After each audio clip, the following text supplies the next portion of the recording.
বেঈমান আবু জেহেল আগুনে অর্থাৎ উঠোনের দিকে তাকে দেখিল ছোট ছোট বাপজি পাথরগুলোকে বাপজি আপনার কুচেলি পাথর বলে আমরাও ওই কয়েকটা পাথরকে বেঈমান আবু জেহেল বাপজি হাতে তালুতে তুলে নিল বাম হাত থেকে ডান হাতের ভিতর নিল নেয়ার পর এভাবে মোট বাঁধানোর পর পাঞ্জাবির পকেটে বেঈমান আবু জেহেল ভরে নিল ভরে নেওয়ার পর আমার বিশ্ব নবী কোথায় আছে আবু জেহেল লোককে জিজ্ঞাসা করতে লাগলো লোকেরা বলল সামনে দিকে চলে যাও যেমন বাপজি আপনাদের ব্যাটকে মারি বাপজি আপনারা চিন্তালা মোড় রয়েছে আপনাদের কালোপুরের মোড় রয়েছে বাবা বললো সামনে মোড়ে দেখো গা ওই আব্দুল্লাহর সন্তানকে দেখতে বাবা আবু জেহেল গিয়ে দেখল নবীজি ৮-১০টা লোকের সামনে বাপজি বয়ান করেছিলেন বেঈমান আবু জেহেল বিশ্ব নবীর কাছে গিয়ে বলেছিল ভাতিজা ও ভাতিজাও আজ কয়েকদিন হলে তুমি নবুয়ত দাবি করেছো বলে হ্যাঁ আল্লাহর নবী বলেন আল্লাহ আমাকে ওমা আরসালনাকা ইল্লা রাহমাতাল লিল আলামিন আমাকে রহমতের ভান্ডার থেকে রহমতের নবী করে পাঠিয়েছে রে বাবা আবু জেহেল বলল তুমি যে রহমতের ভান্ডার থেকে রহমতের নবী হয়ে যদি আসো ওরে ভাতিজাও তাহলে বলো আমার হাতের ভেতরে কি ভরা আছে একটু বলো আল্লাহর নবী বাপজি মৃদু হাসি দিলেন আল্লাহর নবীর এত সুন্দর বাপজি ব্যবহার ছিল আল্লাহর নবীর বাপজি মুচকে হাসি দেখে বাবা আবু জেহেলের দিলটা বাপজি তখনও বাপজি নরম হলো না আবু জেহেল বলল ভাতিজা আমার হাতের ভেতর কি আছে তোমাকে বলা লাগবে আল্লাহর নবী বলেন চাচা আমি কি মুখ দিয়ে বলবো না আপনার হাতে আছে ওটাই সাক্ষী দিবে আমি কে ও চাচা আপনি তো আমাকে নবী বলে এখনো মানেন না বলে নাও আবু জেহেল বলল ভাতিজা আমার হাতে যা আছে তাতে সাক্ষী দিবে বলে হ্যাঁ আবু জেহেল বলে দেখি তিনি কথা বলে কি নাও বলে ভাতিজা দেখি বল আমার হাতের ভিতর থেকে কথা বলে কে নাও যাহাতে বাপজি রাসূলুল্লাহ ইশারা করলেন সঙ্গে সঙ্গে আল্লাহর হুকুমে বাবা পাথর পড়তে লাগলো কলমা লা ইলাহা ইল্লাল্লাহ একটু মহব্বতে পড়ে নি লা ইলাহা ইল্লাল্লাহ লা ইলাহা ইল্লাল্লাহ তৌহিদ কা ডঙ্কা आलम में तौहीद का डंका आलम में बजा दे व कमले अला आगन हक ला इलाहा इल्लल्लाह एक मोहब्बत पड़े ला इलाहा ला इलाहा इल्लल्लाह मुहम्मदुर रसूलुल्लाह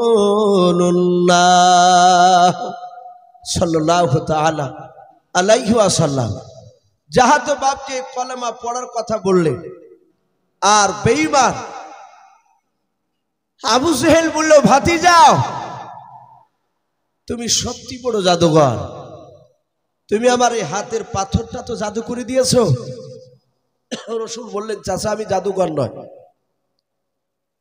आमार विश्व नबीर बिरुद्धे बापजी सेखान थेके रेगे चले गेल रात्रि बेलाय आबू जहेल उदबा साइबा और आबू सुफियान और आरेकटा नेता छिलो आबू लाहाब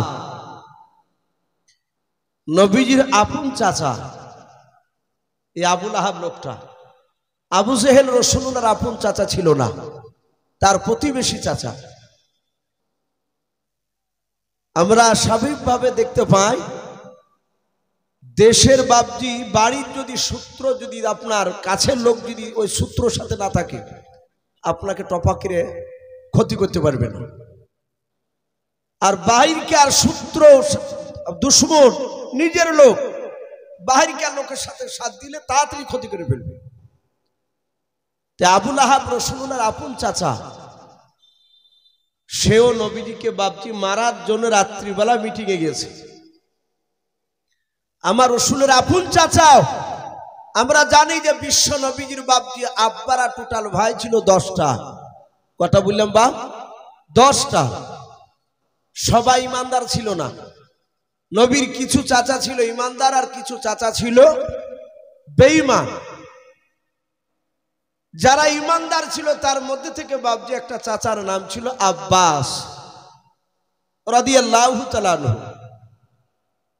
নবীজি আর একটা চাচা ইমানদার ছিল, তার নাম ছিল আমির হামজা রাদিয়াল্লাহু তাআলা আনহু। তিনি প্রথমে রসুলকে মানতেন না। রসুলের বাপজি যে দুশমন করত, নবীকে মানত না, এই আবুল আহাব ছিল বাপজি প্রকাশ্য দুশমন। আবুল আহাব বেঈমান, একবার ওপেন বিরোধিতা করত। নবীর আর একটা চাচা ছিল, তার নাম ছিল আবু তালিব। এই লোকটা জান্নাতি না জাহান্নামী বাপ? আবু তালিব জাহান্নামী। জাহান্নামী মানে রসুলকে মানেনি, মানলে তো জাহান্নামী হতো না। কিন্তু বাপজি কেতাবে লিখেছে আবু তালিব নবীকে মানত না, এটা ঠিক, কিন্তু রসুলকে ভালোবাসতো। তাহলে এই ভালোবাসার মধ্যে বাপজি এই দুশমনের মধ্যে পার্থক্য আছে। নবীজি পবিত্র জবানে রসুলুল্লাহ তিনি বলেছেন তার চাচা আবু তালেবের জন্য, হে জগতের মানুষ, আমার চাচা আবু তালিব এত ভালোবাসতেন আমাকে, সারা পৃথিবীর মধ্যে আবু বকর বাদ দিয়ে সারা পৃথিবীর সব মানুষের ভালোবাসা যদি এক পাল্লায় হয়, আর আমার এই চাচা আবু তালিবের ভালোবাসা অপর পাল্লায় হলে আমার চাচা আবু তালিবের পাল্লা ভারী হয়ে যাবে। বলুন সুবহানাল্লাহ। তাহলে তিনি কতটা নবীকে ভালোবাসতেন। এই ভালোবাসার আলোচনা করতে গিয়ে সিরাতে হালবিয়া বলে বাপজি একটি কিতাব, সেই কিতাবে একটি ঘটনা তুলে ধরেছে। নবীকে কতটা ভালোবাসতেন নবীজির চাচা আবু তালিব। আমরা জানি রসুলুল্লাহর 40 বছর বয়স যখন হলো, গাড়ি হিরাতে রসুলুল্লাহর কাছে বাপজি কোরআন নাজিল হলো। কথা সত্য না মিথ্যা বলে? কথা সত্য। তাই বলে নবীজি 40 বছরের আগে নবী রসুল ছিলেন না, এটা আমাদের আকীদা নয়। আমাদের আকীদা 40 বছর আগেও তিনি নবী রসুল ছিলেন। কার খাতায়? বলে আল্লাহর খাতায়। কিন্তু মক্কার লোকেরা তিনারা জানতেন না যে ইনি আখিরি জামানার রসুল, নবুয়তটা প্রকাশ হয়নি। কিন্তু নবীজির চালচলন কথাবার্তা দেখে অনেক জ্ঞানীগুলো লোকরা ভাবতেন ইনি রসুল হতে পারে। তো নবী যখন 40 বছর বাপজি কোরআন নাজিল হলো, সর্বপ্রথম তখন তো নবী জিবরিলকে দেখেনি। কিতাবে লিখেছে কোরআন নাজিল হলো, রসুলকে বললেন ইকরা বিসমি রাব্বিকাল্লাযী খলাক ইলা আখিরিল আয়াত। কোরআন শরীফের 30 পারায় সূরা আলাক, এই সূরাটা সর্বপ্রথম নাজিল হয়েছে। নবীজিকে বলেন হে রসুল আপনি পড়ুন। নবী সর্বপ্রথম উত্তর দিলেন আমি পড়া জানি না। কথা বলে নবী লেখাপড়া জানতেন? কথা বলে নবী পৃথিবীর কোন মানুষের কাছে লেখাপড়া করেনি। কেন করেনি? যদি একটা মানুষের কাছে লেখাপড়া করতো, কই লোকটা বলতো যে মুহাম্মদ সাল্লাল্লাহু আলাইহি ওয়াসাল্লাম আমার ছাত্র, এ আমার কাছে বিদ্যা নিয়ে শিক্ষা গ্রহণ করে আজ নবুয়তের দাবি করে বেড়াচ্ছে। অনেক প্রাইমারি স্কুলের মাস্টাররা তাদের ছাত্ররা যখন কলেজের প্রফেসর হয়, অনেক বড় ডিপার্টমেন্টে যখন চাকরি পায়, অনেক সময় চায়ের দোকানে গল্প করতে করতে বলে যে ছাত্রটা আমার ছাত্র, আমি কে মানুষ করেছি। আমার আল্লাহ কারো কাছে শিক্ষা দেননি রসুলকে, নবীজির স্বয়ং মাস্টার তিনি হচ্ছেন আমার আল্লাহ। বলুন আলহামদুলিল্লাহ। তাই বলে রসুলুল্লাহ বাপজি মূর্খ ছিলেন না। কেউ যদি বলে নবী মূর্খ ছিলেন, তার ইমানটা নষ্ট হয়ে যাবে। সারা পৃথিবীর মধ্যে রসুলের ওপর দিয়ে জ্ঞানী গুণী মানুষ আর পৃথিবীতে কেউ নাই। বলুন আলহামদুলিল্লাহ। আমরা জানি পায়খানা ফিরতে গেলে বাপজি ডান পায়ে ভর দিতে হয় না বাম পায়ে? একটু কথা বলে, অনেকে জানেন না। খাস করে তাবলিগ ভাইরা এসব বিষয় ভালো বলতে পারে। বাম পায়ে বাপজি ভর দিয়ে পায়খানা পেশাব করতে হয়, এটা রাসূলুল্লাহ বলেছেন আজ ১৫০০ বছর আগে, যে বাথরুমে গেলে বাম পায়ে ভর দিয়ে পেশাব পায়খানা করবা। আজ বিজ্ঞানরা তারা গবেষণা করে বলছে একটা মানুষ কন্টিনিউ ভাবে যদি সে বাম দিকের পায়ে ভর দিয়ে পেশাব পায়খানা করে, সেই লোকটার জীবনে অ্যাপেন্ডিসাইড হবে না। বলুন আলহামদুলিল্লাহ। কিন্তু রাসূলুল্লাহকে সেই জামানায় জিজ্ঞাসা করেনি সাহাবারা যে হুজুর এই বাম দিকে চাপ দিলে কি হয়? সাহাবারা ভাবতেন প্রশ্ন করলে যদি বেয়াদবি হয়, আর নবীর কাছে বেয়াদবি হলে জান্নাত পাওয়া যাবে না। তাহলে রসুলকে জিজ্ঞাসা করলে রসুলকে পারতেন না দিতে? কথা বলুন, অবশ্যই পারতেন। নবীর সারা পৃথিবীর মধ্যে বাপজি শ্রেষ্ঠ আমার রহমতের নবী, তিনি জ্ঞানী। নবীর ওপর দিয়ে জ্ঞানীগুণী মানুষ পৃথিবীতে জন্মায়নি, এখনো নয়, আগামীতেও জন্মাবে না। হ্যাঁ, রাসূলুল্লাহ বাপজি লেখাপড়া করেনি, ওই দিক দিয়ে কারণে আল্লাহ রাব্বুল আলামিন তাকে মানুষের কাছে শিক্ষা দেয়নি। নবীজি কোরআন বাপজি আপনার সেখানে জিবরিল আলাইহিস সালাম রসুলকে বুকের সাথে ধরে চাপ দিলে নবী থরথর করে কাঁপতে লাগলেন। জিবরিল বলেন পড়ুন, নবী পড়তে লাগলেন। কোরআনের ৫টা আয়াত সূরা আলাকের মুখস্থ হয়ে গেল। আল্লাহর নবী ওখান থেকে নেমে আসলেন, এসে খাদিজাতুল কুবরা রাদিয়াল্লাহু তাআলা আনহা ডাক দিয়ে নবী বলেন, খাদিজা জাম্বিলুনি জাম্বিলুনি জাম্বিলুনি, খাদিজা আমাকে চাদর দিয়ে তুমি জুড়ে দাও। হযরতে খাদিজা বিশ্ব নবীকে চাদর দিয়ে জুড়ে দিলেন। আল্লাহর নবীকে ডাক দিয়ে বলেন, ওগো প্রাণের স্বামী, আপনি এভাবে থরথর করে কেন কাঁপছেন বলুন। খাদিজার কাছে নবীজি বয়ান করলেন সব বাপজি ওই গাড়ি হেরার কথা। খাদিজা মনে মনে চিন্তা করেছেন, আমার সাথে নবীর বিয়ে হয়েছে 25 বছর বয়স পর্যন্ত। আমার তখন বয়স ছিল, খাদিজার বয়স ছিল তখন 40, নবীর বয়স ছিল 25। ওই 25 বছর থেকে নিয়ে বাবা 40 বছর পর্যন্ত বাবা, অর্থাৎ 15 বছর হচ্ছে তো নাকি? এই 15 বছর ধরে নবী গাড়ি হিরা গিয়ে বাবরি ইবাদত বন্দেগি করতেন আল্লাহর। হাদিসে পাওয়া যায় 3 দিন 4 দিন করে আসতেন না। আল্লাহর নবীর অর্ধাঙ্গিনী বিবি খাদিজা ওই গাড়ি হিরায় বাপ যে খাবার নিয়ে যেতেন, নবীকে নিজে হাতে খাওয়াতেন। এখানে জানি না হাজি সাহেব বাপ যে কতজন আছেন, আমি হাজি সাহেবদের মুখে শুনতে পাই এখনো বাপজি গাড়ি হিরায় ওই জমিন থেকে পাহাড়ের চূড়ায় যেখানে কোরআন নাজিল হয়েছিল ওই জায়গায় বাপজি পৌঁছাতে গেলে এখনো প্রায় 1.5 থেকে 2 ঘন্টা সময় লেগে যায়। বলুন আলহামদুলিল্লাহ। এখন তো বাবা জায়গাটা কেটে কেটে বাপজি রাস্তা বানিয়েছে, করেনি রাস্তা? মানুষ হেঁপে গেলে বাপজি দম নাই। সেই সময় বাপজি রাস্তা করা ছিল না রে বাবা, প্রায় 3 ঘন্টার উপরে সময় লাগতো। ওই আমার নবীজির এসে বলেন, খাদিজা একটা বড় মানুষ এসে আমাকে এই কথাগুলো শেখালো। খাদিজা ডাক দিয়ে বলেন, আপনার এত শরীর কেন কাঁপছে? বলে প্রচন্ড জ্বর। খাদিজা লেপ চাদর দিয়ে ঢেকে দিলেন। আল্লাহর নবীজির খাদিজা ডাক দিয়ে বলে, স্বামী গো আপনি এখানে শুয়ে থাকুন, আমি একটু বাড়ির বাইরে যাই। বাড়ির বাইরে যাওয়ার পর খাদিজার একটা চাচাতো ভাই ছিল, কে বলেছেন তার চাচা সম্পর্ক হতো, তার নাম ওয়ারকা বিন নাফিল বলে নাম, ওই ইহুদির পণ্ডিত আর আলেম। বলুন আলহামদুলিল্লাহ। ওই আলেমটার কাছে গিয়ে বলেছিল, গো চাচা আর যদি ভাই হয় তাহলে ভাই সম্পর্কে বলেছিল, ভাই আমার স্বামী গাড়ি হেরাতে গিয়েছে, থরথর করে কাঁপতেছে, একটা বিরাট মানুষকে দেখেছে সেখানে, তার আগে কোনোদিন দেখে নাই। খাদিজার সব মুখের বাপজি শোনান গেল, শুনলেন ঘটনাগুলো। ডাক দিয়ে বলেন, খাদিজা তোমার জীবন ধন্য হতে লেগেছে। বলে কেন? বলে আমার মনে হয় তোমার স্বামী আখিরি জামানার পয়গম্বর হয়ে গিয়েছে। বলুন সুবহানাল্লাহ। খাদিজা ওখান থেকে বাপজি চলে আসলেন। অরকাপি নাফিল বলেছিল, গো খাদিজা, তোমার স্বামীকে যদি পরীক্ষা করতে হয় তাহলে পরীক্ষা করবাও। নবীর কাছে একটা দূত আসবে, ফেরেশতা আসবে, তার নাম জিবরিল আলাইহিস সালাম।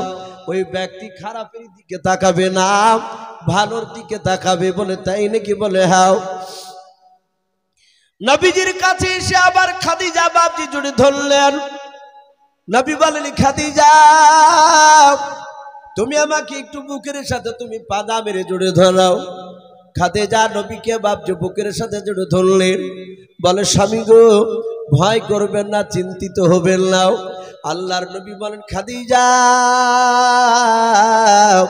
যে লোকটা গাড়ি হিরায় আমার সঙ্গে কথা বলেছিল, ওর বুকের সাথে আমার বুকটাকে ধরে চাপ দিল রে খাদিজা। তখন মনে হচ্ছিল আমার বুকের বাতাগুলো চূর্ণ বিচূর্ণ হয়ে যাচ্ছে। ওরে খাদিজা, ওই দেখো লোকটা আমার দিকে চেয়ে চেয়ে মুচকে মুচকে হাসতেছে। বলুন সুবহানাল্লাহ। খাদিজা বাপজি সাতাত দরজা বন্ধ করে দিলেন, জানালা বন্ধ করে দিয়ে বলুন, স্বামী আর দেখতে পাচ্ছেন? বলে হ্যাঁ। ফেরেশতাকে কে দরজা বন্ধ করে বাপজি আড়াল করা যায়? কখনোই না। লাস্টে খাদিজা বাপজি পরীক্ষা করলেন, দেখে তিনি ব্যক্তিকে সাতাতে খাদিজা একটু পর্দা থেকে বাপজি আপনার টাকনো নিচ থেকে বাপজি একটু যাহাতে কাপড়টা বাপজি তুললেন। নবী বলেন, খাদিজা, ওই লোকটাকে আর দেখতে পাওয়া যায় না। খাদিজা বাপজি রাসূলুল্লাহকে বাপজি পাদা মেরে জুড়ে ধরলেন। আল্লাহ রাসূলকে জুড়ে ধরার পরে কালে মুখে চুমা দেন আর হাসেন। নবী বলেন, খাদিজা, কি ব্যাপার, তুমি পাগলিনীর মতো করেছে কেন? খাদিজা বলল। খাদিজা ডাক দিয়ে বলো, হুজুর, আমি পাগলিনী নয়। ও নবীজি, মাফ করবেন, আর ভয় করবেন না। নবী গো, আমি ভাগ্যবতী রমণী খাদিজা। বলে, কেন? বলো, হুজুর, আপনি সারা পৃথিবীর পয়গম্বর হয়ে গিয়েছেন। বলুন সুবহানাল্লাহ। ওগো নবী, যেই লোকটা আপনার সাথে দেখা করেছিল, যেই লোকটাকে দেখতে পাচ্ছিলেন, ওই লোকটা পৃথিবীর কোনো মানুষ নাই, শয়তানও নয়, ওই ব্যক্তি আল্লাহর ফেরেশতাও। ও নবী, আপনার উপর কোরআন নাজিল হয়ে গিয়েছে। আল্লাহর নবী বলেন, হ্যাঁ, এই কথা তো আমাকে জিবরিল বলেছিলেন, ওই লোকটাও বলেছিলেন। ও বাপজি ভাইয়েরাও, আল্লাহর নবী সেদিন থেকে বাপজি খাদিজাকে কলমের দাওয়াত দিলেন। কিতাবে লেখা আছে, আল্লাহর নবীজিকে বাপজি চাদর দিয়ে ঢেকে দিয়েছেন। আল্লাহর নবী বলেন, খাদিজা, আবু তুমি আমাকে আর একটু চেপে ধরাও। খাদিজা বলে, নবীকে চেপে ধরলাম, দেখলাম নবীর পা থেকে মাথা পর্যন্ত চাদর দিয়ে ঢেকে দিয়েছে। নবী আমার চাদরের ভিতর থেকে গুনগুন করে কান্না করে। আল্লাহর নবীর অর্ধাঙ্গিনী বিবি খাদিজা ডাক দিয়ে বলেন, ওগো প্রাণের স্বামী, আপনি এখন কেন কাঁদছেন? বলেন। নবী বলেন, খাদিজা, ও খাদিজা, শুনে নাও, আমাকে আল্লাহ নবুয়ত দান করে দিয়েছে। বলে হ্যাঁ। খাদিজা রে, নবুয়তের দাবি আমার উপর চলে এসেছে, নবুয়তের দায়িত্ব দিয়েছে খাদিজা। আমি কার কাছে কলমার দাঁত দিব? আমাকে কে নবী বলে মানবে? বলো।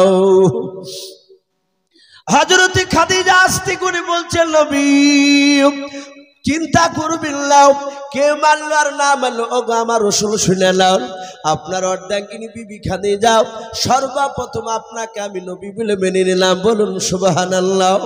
নবীজির বিবি খাদিজা বলেন, আমি কলমা পড়ে নিলাম। নবী আমার চাদরখানা বাপজি টান মেরে ফেলে দিয়াও। আল্লাহর নবী বাপজি দৌড়াতে লাগলেন আবু জেহেলের কাছে কলমার দাওয়াত দিতে, উতবা সাইবার কাছে কলমার দাওয়াত দিতে। বাবা, এভাবে মক্কার অলিগলিতে বাপজি দাওয়াত দিতে বেড়ে পড়লেন। নবীজির বিরোধিতা বাপজি শুরু হয়ে গেল। আল্লাহর নবীকে সবাই আল আমিন বলে ডাকতো। নবী যতদিন নামাজের কথা বলেন না, আল্লাহর নবীজি যতদিন বাপজি তাবলীগ করেন নাই রে বাবা, হক কথা আল্লাহ রাসূল যখন বলতে লাগলেন, নবী আল্লাহর দিকে যখন ডাকতে লাগলেন, মক্কার ছোট বড় সবাই বাপজি নবীর বিরোধিতা শুরু করে দিল। আল্লাহ রাসূলকে আল আমিন বলে ডাকেন নাই। আল্লাহর নবীর এইভাবে বাপজি কলমার দাওয়াত দিতে দিতে দিতে দিতে দিতে দিতে দিতে বাবা 14 দিন চলতেছে। সেই সময় নবী মক্কা নগরে কলমার দাওয়াত নিয়ে গিয়েছে। বাবা 8-9টা লোককে কলমার কথা শোনাছিলেন।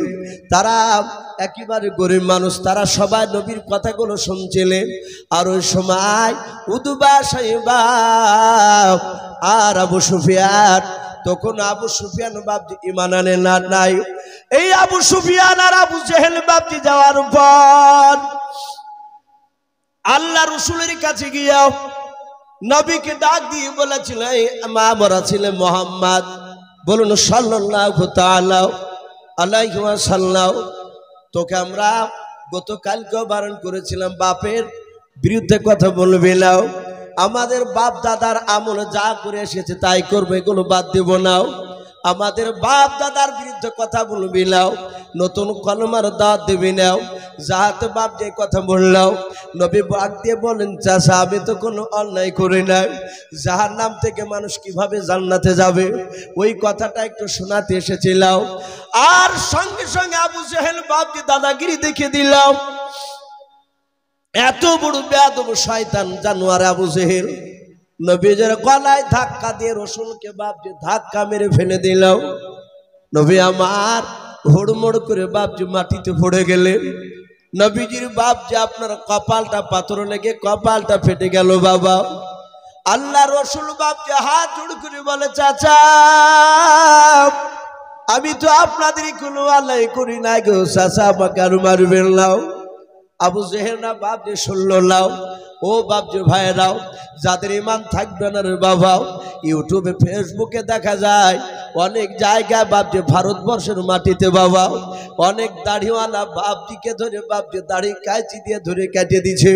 নামাজ পড়তে গিয়েছে এক শ্রেণীর বেঈমান লাথি মেরে বাপজি এই কাঁধে লাথি মেরে ফেলে দিয়েছে।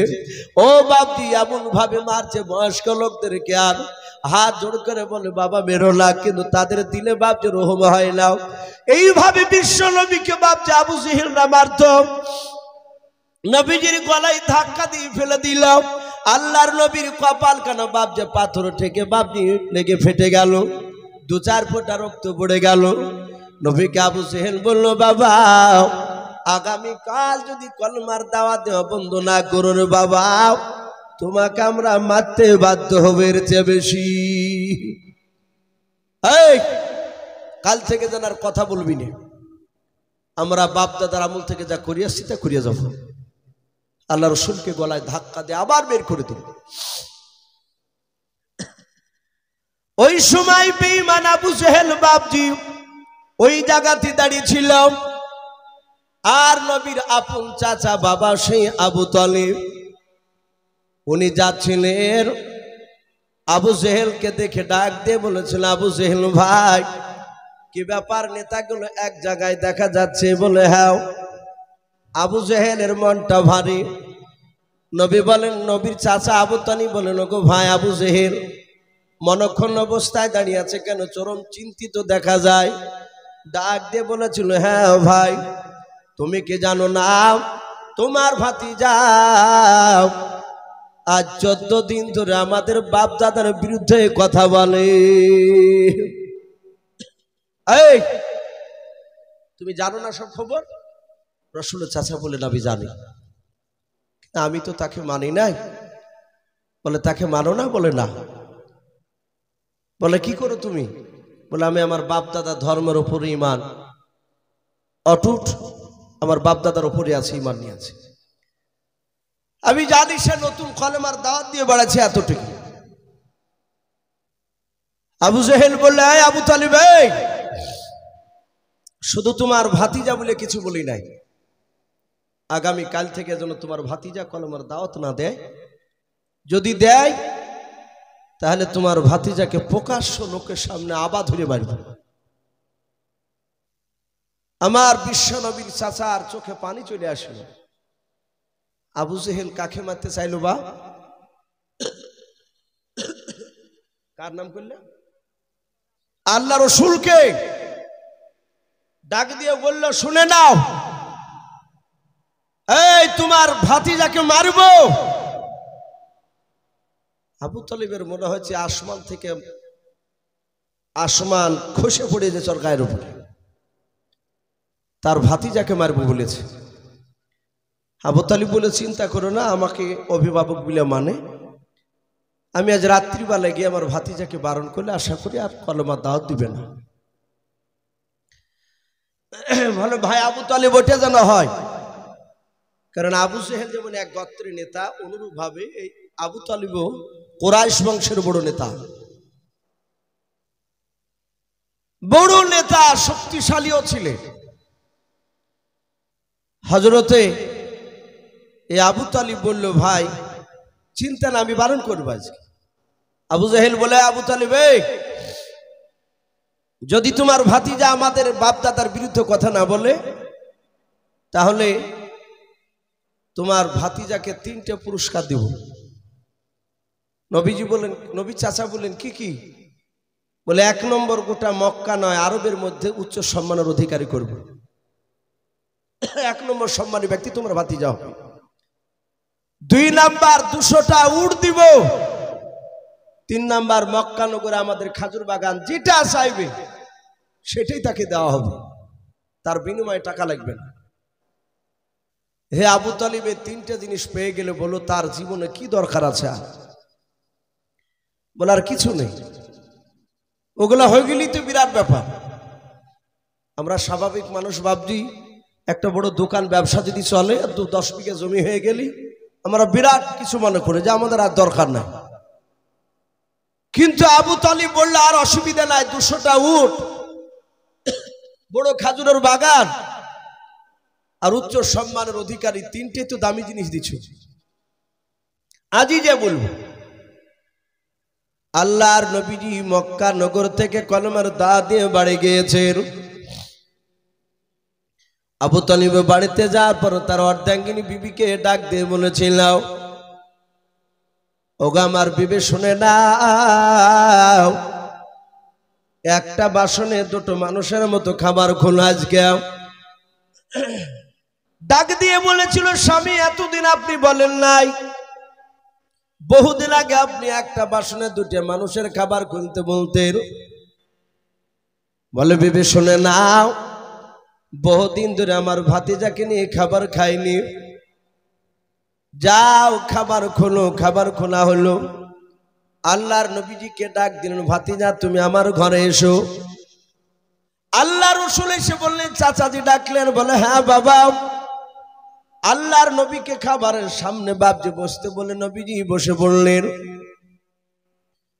দরদি নবী বলেন, বাবা খাবারের সামনে বসে যাও। আবু তালিব মনে মনে চিন্তা করলো, মাওলা, আমি যদি খাবার খাওয়ার আগে যদি আমার ভাতিজাকে যদি কথাটা বলি, আমার মনে হয় ভাতিজা হয়তো দুঃখ করে আর খাবার খাবে না। না, আমি একে খাবার খাওয়ার আগে বলা যাবে না। এখান থেকে একটা শিক্ষা নেওয়া দরকার বাপজি আমাদের। অনেক সন্তান আমাদের বাপজি অন্যায় করে, আমরা বাপরা রাগে থাকতে না পেরে বাড়ি থেকে বের করে দিই। বাপ চলে যায়, মা বাহির থেকে ডেকে নিয়ে এসে ছেলেকে খেতে দেয়। 2-3 বের খাবার খাওয়া হয়েছে মুখে, আর অমনি ওই সময়তে বাপ যে আবার চলে এসেছে তার বাপ, এসে বলে, একে খেতে কে দিয়েছে? মা ভয় থরথর করে কাঁপে, হয়তো মারবে বুঝি। ছেলেকে কাছে গিয়ে বলে, আমি দিয়েছি খেতে। অনেক পুরুষ তার স্ত্রীকে মেরে দেওয়ার আগে বেটার সামনে থেকে খাবার বাসনকে কেড়ে নেয়। সকালবেলায় শোনা যায় ওই সন্তান হয় গলায় দড়ি দিয়েছে, নাহলে বিষ খেয়ে মারা গিয়েছে। অনেক জায়গায় এরকম ঘটে। এই জন্য বাপজি আমার মনে হয় যে খাবার খেতে দিয়ে খাবার টেনে নেওয়া, পৃথিবীতে মনে হয় এর উপর দেওয়ার বড় আঘাত নাই। সন্তান দোষ করেছে, সে তো আবুঝ বুঝে না। এই সন্তান খাবার খাক, তারপরে তাকে হিকমতের সহিত কথা বল। আমরা কথা বলতে জানি না বাপ, কোরআন যেভাবে কথা বলতে বলেছে সেভাবে আমরা কেউ বলিনি। সূরা লুকমানে আমি এখানে ঢুকছিলাম, আপনাদের এখানে মনে হয় সম্ভবত হেলাল উদ্দিন বলে একটা ছেলে, তিনি সূরা লুকমানের একটা কথা বলছিলেন। ক্বালা ইয়া বুনাইয়া লা তুশরিক বিল্লাহ। একজন লোকমান হাকিম বিরাট জ্ঞানীগুণী মানুষ, তার এই নসিহতটা আল্লাহ এত পছন্দ করেছিলেন যে কোরআনে তার নাম দিয়ে দিয়েছে। বলুন আলহামদুলিল্লাহ। এই লোকমান হাকিম সে নবী ছিলেন না, বেশিরভাগ উলামারা লিখছেন তিনি নবী ছিলেন না, তিনি ওলি ছিলেন, আল্লাহর বিরাট বুজুর্গ। তো সেই ব্যক্তি তার সন্তানকে বলছে, ক্বালা ইয়া বুনাইয়া লা তুশরিক বিল্লাহ। ক্বালা ইয়া বুনাইয়া, হে আমার কলিজার টুকরা সন্তান, হে আমার কলিজার টুকরা বেটা, লা তুশরিক বিল্লাহ, খবরদার আল্লাহর সাথে শরীক করো না। এই যে কলিজার টুকরা বেটা, এই কথাগুলো আমরা কখন বলি দেখতে পাওয়া যায়? ওই ছেলে যখন কোলে থাকে, 1-1.5 বছরের বাচ্চা, 2 বছরেও আমার কলিজার টুকরা বেটা, আমরা তাই বলি। কথা শুনে বলা হয়েছে ওরকম বাচ্চাকে মনে নিষেধ করছেন না। তখন লোকমান হাকিমের ছেলের বয়স প্রায় 40 বছর পার হয়ে গেছে। তাহলে কত মিষ্টি আওয়াজ, আমাদের ছেলে শুনবে কি করিয়ে? কিছু মনে করবেন না, নাম হচ্ছে আব্দুল জাব্বার। নামাজ পড়তে ডাকছে ছেলেকে, জাব্বারি আয় নামাজ পড়তে যাবি না? জাব্বারি। ছেলে তো বাপজি হনুমানের মতন দাঁত বিজড়ে বলছে, কাল থেকে তো নামাজ পড়তে ধরিয়েছে, ধরে দেখো না। যেমন কথা তেমনি উত্তর বাপজি পাওয়া যাচ্ছে। আমরা খেতে বসে কেউ বাপজি সন্তানকে মধুসূর বলি না, কাছে পাশে বসে ডেকে বাপজি ছেলের মাথা হাত বুলে বলি না। এই জন্য বাপজি আমাদের কথা শুনতে চায় না। আমি বলছিলাম হযরতে আবু তালিব চিন্তা করছে, আগে যদি খাবার খাওয়ার আগে যদি ওই আবু জেহেলের কথাগুলো বলি, আমার ভাতিজা হয়তো রাগ করে আঘাত করে হয়তো আর খাবার খাবে না। আর যদি না খায়, আমি যে তার চাচা সারা রাত ঘুমাতে পারবো না। জোরে বলুন সুবহানাল্লাহ। রাসূলের আপন চাচা ডাক দিয়ে বলল, ভাতিজা তুমি খাবার খেতে শুরু করে দাও। আল্লাহর নবী যে হাত ওখানা জোড় করে বলেন, চাচা আপনি ভালো জানেন ওই 8 বছর বয়স আমার দাদা আব্দুল মুতালিব ইন্তেকাল করেছিলেন। সেই 8 বছর থেকে নিয়ে চাচা 25 বছর পর্যন্ত আপনার সাথে আমি খাবার খেয়েছি, খাদিজাকে বিয়ে করার দিন পর্যন্ত, সকালবেলা পর্যন্ত নবী চাচা গো এক বাসনে দুজনাই খাবার খেতাম, আপনি আমাকে না নিয়ে খাবার খেতেন না। ওগো চাচা আপনি জানতেন, আপনি আমাকে দেখেছিলেন, আপনি আগে খাবার না খেলে আমি খেতাম না। ওগো চাচা আপনি আগে খাবার খান, তারপরে আমি খাবার খাবো।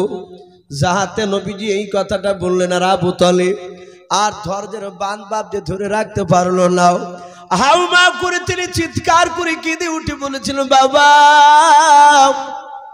এত ভালোবাসো তুমি আমাকে? বলে চাচা শুনে নাও, মার পেটে 6 মাস তখন আমার বয়স, তখন আমার আব্বাকে হারিয়ে ফেলেছি গো চাচা। আমার আব্বা সিরিয়ায় ব্যবসা করতে গিয়ে আর ঘুরে আসে নাই। ওগো চাচা আব্বার চেয়ে বেশি আপনাকে ভালোবাসি। চাচা গো নিজের জানের চেয়ে আপনাকে বেশি ভালোবাসে, চিন্তা করবেন না, খাবার খান। আবু তালিব বলেছিল, বাবা আর না বলে থাকতে পারলাম না। ওরে বেটা দিনের বেলা কি আবু জেহেলের সাথে তোমার দেখা হয়েছিল মক্কার কোন রাস্তায়? বলে হ্যাঁ চাচা। বলে দেখা হয়েছিল। ওগো চাচা একটু তাকে দেখুন আমার কপালটা কি অবস্থা করেছে আবু জেহেল, আমাকে ধাক্কা দিয়ে ফেলে দিলাম। ও চাচা পাথর লেগে কপালটা ফেটে গেল। আল্লাহর নবীর চাচা আবু তালিব বাপ যে সহ্য করতে পারলেন না, উনি কপালে চুমা দিয়ে বলল, ভাতিজারে আবু জেহেল এইভাবে মেরেছে তোমাকে? বলে হ্যাঁ। আল্লাহর নবীজিকে ডাক দিয়ে বলে, বাবা তুমি চলে যাও রূপার, ওই আবু জেহেলের সাথে আমার দেখা হয়েছিল। আবু জেহেলরা চোখগুলো মোটা মোটা করে বলেছিল, আবু তালিব ভাই তোমার ভাতিজা যেন আগামী কাল থেকে যেন কলমার দাওয়াত না দেয়। এই ভাতিজা আমি আবু জেহেলদের চেহারার দিকে চেয়ে দেখেছি, ওরাও তোমাকে মারবে আগামীকাল রে বাবা, তোমাকে মারলে আমি সহ্য করতে পারবো না। ওরে বাবা তুমি কাল থেকে আগামীকাল থেকে কলমার দাওয়াত আর দিবা নাও। বাবা শুনে নাও, কলমার দাওয়াত যদি বন্ধ করে দাও তোমার লাভ আছে। বলে কি চাচা লাভ? বলে ওই বড় বড় নেতারাও তিনটা তোমাকে পুরস্কার দিব বলেছে। বলে কি কেউ? বলে 1 নাম্বার তোমাকে উচ্চ সম্মান অধিকারী করবে, 2 নাম্বার মক্কা নগরে হিষ্টপিষ্ট শুনে নাও 200টা ওট দেবে, একটা মক্কার বড় সবচেয়ে খাজুরের বাগানটা দেবে। বাবা এই বাবা বললো এই 3টে জিনিস যদি তুমি পেয়ে যাও আর তোমার কিছু লাগবে না রে বাবা, আর তুমি কলমার দাওয়াত দিতে যেও নাও। আল্লাহর নবী বলেন চাচা আর কিছু দিতে চেয়েছে? বলে নাও। আল্লাহর নবী বলে চাচা শুনে নেন, আল্লাহর নবী জনাবে মুহাম্মদ রাসূলুল্লাহ সাল্লাল্লাহু তাআলা আলাইহি ওয়াসাল্লাম দরদে নবী ডাক দিয়ে বলেন চাচা যান শুনে নাও, শুধু মক্কার ওই 3টা জিনিস কেন, গোটা পৃথিবীর ধন সম্পদ যদি আমাকে যদি দিয়ে দেয় ও চাচা, তার সাথে সাথে যদি আসমান থেকে সূর্য পেড়ে নিয়ে এসে আমার ডান হাতে যদি মক্কার নেতারা দিয়ে দেয় ও চাচা, মক্কা নগরের লোকেরা চাঁদ পেড়ে নিয়ে এসে যদি আমার বাম হাতে দিয়ে দেয়, ওগো চাচা খুদার কসম করে বলে শুনে নেন, আপনাকে সামনে রেখে আমি আল্লাহর কাছে ওয়াদা করেছি, শুনে নেন হক কথা কলমের দাওয়াত দেওয়া বন্ধ করব না। বলুন সুবহানাল্লাহ। রাসূল বলেন এই চাচা আমি হক কথা কলমার দাওয়াত বন্ধ করব না। যাহাতে রসুলের কথা বললে আর আবু জেহেলের চোখ দুটো নয়, আবু তালিবের চোখ দুটো কুখের মতো লাল হয়ে গেল। ও তো বড় নেতা, তাতে রসুলকে মানে না, নবীকে ভালোবাসে, নবীর সুন্নাতের উপর আমল করে নাই। এখানে একটা বিশেষ লক্ষ্য করবেন বাপজি, এখানে শুধু নবীকে ভালোবাসার কথা আসেনি, নবীর সুন্নাতকে ভালোবাসার কথা এসেছে। আপনি আমি যতক্ষণ পর্যন্ত নবীর সুন্নাতকে না মানব ততক্ষণ পর্যন্ত বাপজি রসুলকে মানা হবে না। এমনি মৌখিক নবীকে ভালোবাসেন এটা বলতে পারে আমরা অনেকে। অনেক সময় চায়ের দোকানে বলি ভাই নবীকে নিজে জানে চেয়েও ভালোবাসি, যদি বলা ভাই 5 ওয়াক্ত নামাজ পড়ছি, বলো না ভাই ওইটাই হয় না, পড়বো ভাবছি, একে ভালোবাসা বলে না। এগুলো সব মুনাফিকি চরিত্র। এটা আবু তালিবের মধ্যে ভরা ছিল। আবু তালিব এমনি নবীকে ভালোবাসতো। আবু তালিব ওই কথা শুনে তার চোখ দুটো লাল হয়ে ডাক দিয়ে বলেছিল এই ভাতিজা, আমিও লাতুদ্দার কসমিকের বলি শোন। বলে চাচা বলুন। বলে আমার কণ্ঠে জান থাকা পর্যন্ত মক্কার কোন লোক তোমার শরীরে ফুলের ছিটকি ফেলতে পারবে না। বলুন সুবহানাল্লাহ। বাপজি এই আবু তালেব ইন্তেকাল করার পরে নবীর আরেকটা কাছের লোক ছিল, তিনি খাদিজা। এই খাদিজাতুল কুবরা রাদিয়াল্লাহু তাআলা আনহা তিনিও ইন্তেকাল করার পরে ওই বছরটা রাসূলুল্লাহর এত কষ্টের বছর ছিল। তখন আমির হামজা রসুলকে মানেনি, কিন্তু আমির হামজার বিরাট শক্তি। কিতাবে লিখেছে যুবকের বাপজি দুনিয়ার যুবক 50টা যুবকের শক্তি একাই আল্লাহ এ আমির হামজার 2 হাতে দিয়েছিলেন। বলুন সুবহানাল্লাহ। এত শক্তি, উনি তীর চালাতে পারতেন, তীর যাকে নিশানা করতে লেগে যেত। নবীর আপন চাচা আবু তালিব নাই, খাদিজা নাই, নবীকে মারলে খাদিজার কাছে যেতেন, দরজা খুলে খাদিজার কাছে রসুল বাচ্চা ছেলের মতো কাঁদতেন। খাদিজা আমাকে এই জায়গায় ধরে মারলো, কে? বলে আবু জেহেলের লোকেরা। রসুল কাঁদতেন আর খাদিজা চুমা দিয়ে বাপজি পানিকে গরম করে ভিজা শুকনো তেলাকে ওই গরম পানিতে চুবিয়ে রসুলের রক্তগুলো মোছাতেন আর বলতেন ওকে প্রাণের স্বামী, ওরা যদি জানত যে আপনি আখিরি জামানা নবী আপনাকে মারতক না। বলুন সুবহানাল্লাহ। কি সান্ত্বনা! বারবার কাঁদত আর বারবার খাদিজা চুমা দিত কার সান্ত্বনা দিত। আছে আমাদের স্ত্রীরা সান্ত্বনা দিও। একবার আপনি কালুপুরের মুড় থেকে মার খেয়ে বাড়িতে যায়, পরীক্ষা করে কিংবা মিথ্যে করে যে বুঝলে যে আমাকে অমুক লোক মারলো, আর অমনি বুঝবে যে লাখ শুয়ে ফাটিয়ে দিতে পারো নি। এ হচ্ছে আমাদের উত্তর বিবিধে। আর যদি আবার বলে যে না পারবো না, তাহলে আমার চুরি গেলাম, তুমি হাতে দিয়ে ঘুরে বেড়াও গা, মেয়ে ছেলে মেয়ে দিবে সাথে হাতে। আর খাদিজা তা বলতেন না, খাদিজা বলতেন ওগো স্বামী, ওরা যদি জানতো যে আপনি রসুল, আপনি নবী, ওরা মারতো না, আপনাকে মাথায় করে নিয়ে বেড়াতো। বলুন আলহামদুলিল্লাহ। বাপজি আমার সোনা লালেরা, তার সান্ত্বনা দেওয়া মানুষটাও নাই। আবু তালিব যে পাশে গিয়ে দাঁড়াতো, রসুলকে মারতো, আবু তালিবকে বলতো, আবু তালিব তোমার ভাতিজাকে মারছে দেখো গা। বলে কোথায়? বলে অমুক জায়গায়। আর আবু তালিব দৌড়াতে, আবু তালিবকে দেখে মক্কার কাফেররা পালিয়ে যেত, ওরা আর কাছে বাপজি ভিড়তো না। এই যে বাপজি রসুলের পাশে দাঁড়াতেন, আবু তালিব ইন্তেকালের পর আর কেউ নাই। হাদিসে এসেছে কেতাবে জীবনীতে, আল্লাহ রসুলকে মেরেছে, এত জোরে মেরেছে সে সময় কাফেরদের খুব মজা হয়েছে। নবীজির গার্ড স্বরূপ কেউ নেই, একমাত্র আল্লাহ ছাড়া তার কেউ নাই সেখানে। নবীকে মেরেছে। নবীর চাচা আবু তালিব তখন ঈমান আনেনি। আমার বিশ্ব দরদি নবী আমার মার খেয়ে রক্তাক্ত শরীর নিয়ে, গা দিয়ে রক্ত গড়ে, জামা বেয়ে পায়ে দিয়ে বাপজি মাটিতে রক্ত পড়ছে। কাফেররা রসুলকে যত মারতো, ওরা জানতো কাকে যত মারা যাবে তত আনন্দ পাওয়া যায় এবং ভালো হবে নাকি হবে তাই ভাবতো। আজ যে বাপজি ওই যে তাবরেজ আনসারি ঝাড়খণ্ডের, আজ 2 বছর মনে হয় পার হয়ে গেল, 18 বছরের যুবক, এক শ্রেণীর জানোয়ার, অমুসলিম ভাই, সবাই না, এক শ্রেণীর বেঈমান তাবরেজ আনসারি ভাইকে বাপজি 18 ঘন্টা ধরে ব্যাড কমলির ডাল, জঙ্গলের ডাল ভেঙে বাপজি দিনের বেলায় পিটিয়ে পিটিয়ে বাপজি তাকে দুনিয়ার মুখ থেকে বিদায় করলো। অনেকগুলো লোক দাঁড়িয়ে দাঁড়িয়ে তারা হাততালি মারছে দেখছে। দেখেননি তাবরেজ আনসারীকে? অনেকে ভুলে যাচ্ছে।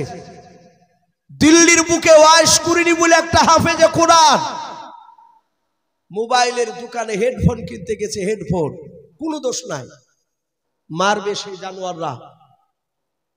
রাত্রিবেলায় বাপজি শত শত লোকের সামনে যুবক ওয়াইশ কুরিনি তাকে লাথে কিল ঘুষে বাপজি তাকে দুনিয়ার বুক থেকে বিদায় করে দিল। জনসম্মুখে মানুষের সামনে, মানুষে হাসছে, ওকে মারছে আর হাসছে। ওদের ব্রেন গুলোকে নষ্ট করে দিয়েছে তাদের এক শ্রেণী নেতা। তারা বলেছে মুসলমানকে যত মারবি তত নাকি তোদের, এটা বুঝাতে চেয়েছে তারা। আর কিছু অন্ধভক্ত তাতেই বাপজি বিশ্বাসী হয়ে গেছে। রসুলের জামানা ওই রকমই তো ছিল কিছু লোক। আবু জেহেল তারা বলেছিল যে মুহাম্মদ সাল্লাল্লাহু আলাইহি ওয়াসাল্লামকে যত মারবি তত তোদের পুণ্যের কাজ হবে, নেকি হবে। তাই তো তারা মারতে গিয়েছিল। রসুলকে মেরেছে।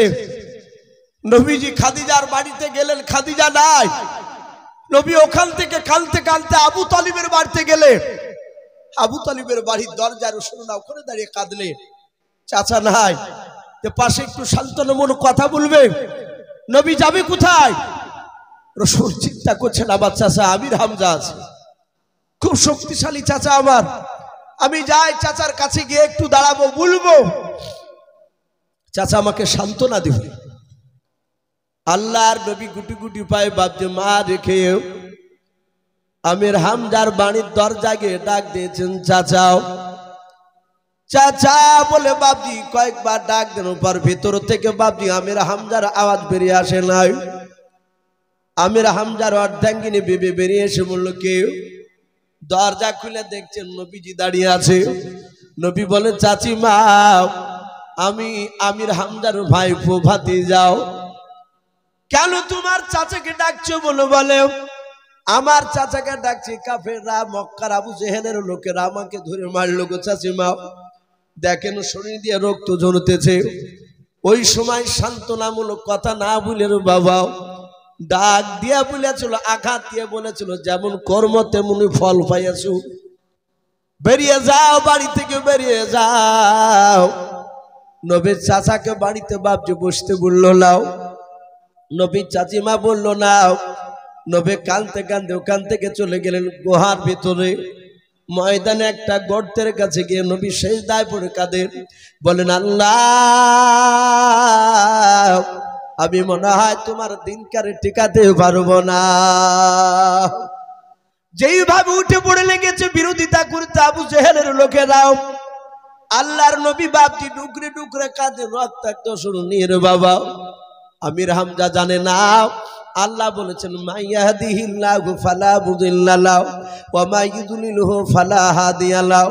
আমার আল্লাহ বলেছেন বান্দা আমি যাকে হেদায়েত বানাবো পৃথিবীর মানুষ কেউ নাই তাকে বাপজি গুমরা বানাতে। আল্লাহ বলেন আমি যাকে গুমরা বানাবো পৃথিবীর মানুষ কেউ নাই বাপজি তাকে হেদায়েত বানাতে। আল্লাহর নবীজি বাপজি ওইদিকে কাঁদছে, আমির হামজার দিলে বাপজি নূরের বাতি আল্লাহ জানিয়ে দিয়েছেন, বলুন সুবহানাল্লাহ। আমির হামজা মাঠে জঙ্গলে গিয়েছিল হরিণ শিকারি করতে বাবা। একটা হরিণকে দেখে বাপজি তীরখানা নিশানা করে হরিণকে বাপজি শিকার করবে, মারতে যাবে। যাহাতে বাপজি তীরখানা ছুটতে যাবে, আল্লাহর কুদরতে বাপজি হরিণের জবান দিয়ে রে বাবা মানুষের মতো কথা বলতে লাগলো, বলুন সুবহানাল্লাহ। ওই হরিণটাই পেছন দিক থেকে ঘুরে ডাক দিয়ে বলেছিল, গো নবীজির চাচা আমির হামজা আমাকে স্বীকার করো না, আমাকে তুমি মেরো না, তোমার ভাতিজার পাশে গিয়ে দাঁড়াও গা, বলুন সুবহানাল্লাহ। যাহাতে বাপজি আমির হামজা হরিণের মুখ থেকে কথা শুনলেন বাবা, আর কি কারো কথা শোনা লাগবে বাপ? আমির হামজা সুজা দৌড়ে গিয়ে বাপজি বাড়িতে গিয়ে ডাক দিয়ে বলে, বেবেরে আমার বাড়ি থেকে আমার ভাতিজা এসেছিল। বলে হ্যাঁ। বলে কেন এসেছিল? ডাক দিয়ে বলে কেন এসেছিল? বলে এসেছিল মক্কার লোকেরা তাকে ধরে মেরেছে, আমাদের বাপ দাদার বিরুদ্ধে কথা বলে বেড়ায়, তো তুমি ভালোই জানো। আমির হামজা বলে হ্যাঁ তা ভালো জানি। বলে আমার ভাতিজা কি বসতে দাও নাই? বলে না, শুধু চাচা চাচা করে তোমাকে কয়েকবার ডাকছিল গাও, তুমি নাই বললাম আর চলে গেলাম। আমি বাড়ি থেকে চলে যেতে বললাম, আর বাড়ি থেকে কাঁদতে কাঁদতে চলে যাচ্ছিল, আর আমি দরজার আড়াল থেকে ওকে মেরে মেরে দেখছিলাম মুহাম্মদ সাল্লাল্লাহু আলাইহি ওয়াসাল্লাম তোমার ভাতিজা সামনের দিকে পা ফেলছিল আর পেছন দিকে তোমার বাড়ির দিকে ঘুরে ঘুরে দেখছিল, বলুন সুবহানাল্লাহ। আল্লাহ রাসূলের চাচা ডাক দিয়ে বলে, বিবি রে কোথায় গিয়েছে জানিস? বলে না। এই দরজার গুড়িতে দাঁড়িয়ে ছিল।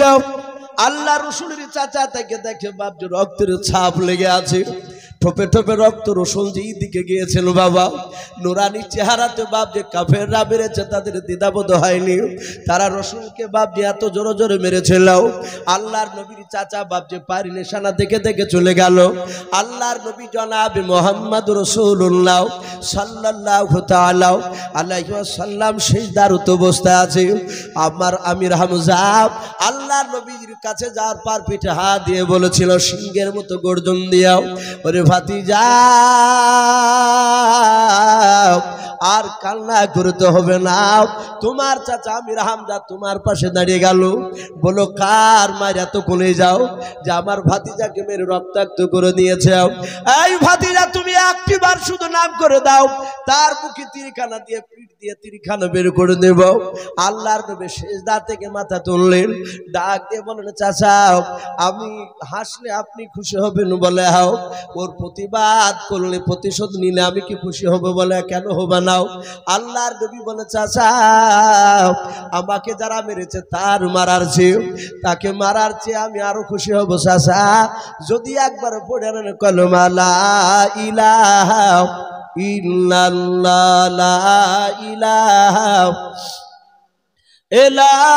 ইলাহা ইল্লাল্লাহু মুহাম্মাদুর রাসূলুল্লাহ সাল্লাল্লাহু তাআলা আলাইহি ওয়াসাল্লাম। এই সেই আমির হামজা রাসূলের উপর বাপজি ঈমান নিয়ে এসেছিল। আমির হামজা রাসূলকে এত মানতে, আমির হামজা রাসূলুল্লাহ আমির হামজা চেয়ে অনেক ছোট বয়স।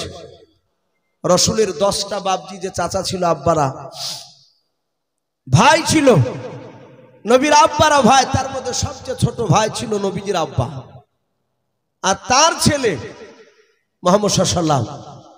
অথচ বাপজি আমির হামজা রাসূলুল্লাহকে লেনদেন ছাড়া কথা করতে না, বলুন আলহামদুলিল্লাহ। নবী যতক্ষণ দাঁড়িয়ে থাকতে আবু তালিব না আমির হামজা দাঁড়িয়ে থাকতেন, বলুন আলহামদুলিল্লাহ। নবী বসে থাকলে উনি আর বসতেন না, নবী বলতেন চাচা বসুন, বলে না বাবা তুমি বসে থাকলে আর ওখানে আমি বসে যদি থাকি আমাকে লজ্জা লাগে, বেয়াদবি করা হচ্ছে তাই মনে হয়। এত মানতে আমি বলছিলাম বাপ, সেই আবু তালিব রাসূলকে বাপজি এত ভালোবাসার পরেও সে লোকটা বাপজি জান্নাত যেতে পারেনি। আমি বলছিলাম সেই নবীর কথা, আবু জেহেল, উতবা, সাইবা আর আবু সুফিয়ান, এই কুখ্যাত বাপজি লিডাররা তারা মিটিং শুরু করেছে, তারা আলোচনা করেছে, বলা আমি দিনের বেলায় পাথর লুকিয়ে নিয়ে গিয়েছিলাম, বলি দিয়েছে বেটা। দিন দিন দেখা যাচ্ছে লোক ওর দিকে চলে যাচ্ছে, দুনিয়ার বুক থেকে নাস্তা বুদ করার কোন রাস্তা আছে? তাকে একবার শেষ করে দেওয়া। উতবা সাইবা বলে একটা রাস্তা আছে। বলে কি? বলে এই রাস্তা দিয়ে যাতায়াত করে রাসূল সাল্লাল্লাহু আলাইহি ওয়াসাল্লাম। বলে হ্যাঁ, আমরা ঘন্টা খানিকের মধ্যে এই রাস্তাতে একটা গর্ত কাটবো। বলে কি করবা? বলে গর্ত কাটিয়ে ডাল আর পাতা বিছিয়ে দিয়ে মাটি ছড়ে দেব। শুনে নাও, মাটি ছড়ে দিলে ওই জায়গায় মুহাম্মদ সাল্লাল্লাহু আলাইহি ওয়াসাল্লাম বুঝতে পারবে না, সেখানে পা পড়বে, সে পড়ে শেষ হয়ে যাবে। বলে তাই? বলে হ্যাঁ। আবু জেহেল বলছে এই সাইবা, নবীকে বলা যতটা সহজ, বাস্তবে পরিণত করা তো সহজ নয়। বলে কেন? বলে আমি ডাইরেক্ট নবীকে দেখেছি, ওকে ডাইরেক্ট মারা সম্ভব নয়। বলুন সুবহানাল্লাহ। এটা আবু জেহেল নিজে স্বীকার করছে। কেন? কোরআন শরীফে বাপজি সূরা মাউন, আমরা আলাম তারা থেকে নাস পর্যন্ত, সূরা ফিল থেকে নিয়ে 10টা সূরা পড়ে, তারাবিতে দেখতে পাওয়া যায়। যারা তারাবি এমনি সূরা পড়ে, আরাআইতাল্লাযী ইউকাযযিবু বিদ্দীনি ফাযালিকাল্লাযী ইয়াদউল ইয়াতীম ইলা আখিরিল আয়া। এই যে ফাযালিকাল্লাযী ইয়াদউল ইয়াতীম, এতিমের মাল ভক্ষণ করো না, এতিমের মাল খেও নাও। আবু জেহেল বাপজি সে এতিমের মাল খেতে গিয়ে নবীজির ব্যবহার দেখে চলো।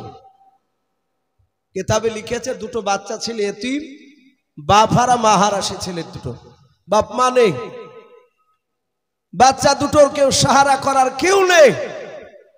তার টাকা পয়সা যা ছিল সবগুলোকে বাপজি পুটলার আকারে বেঁধে নিয়ে মাথায় করে নিয়ে বাপজি রাস্তা দিয়ে চলে যাচ্ছিল, রাস্তা দিয়ে চলে যাচ্ছে। আর আবু জেহেলের চেলারা দেখেছে এই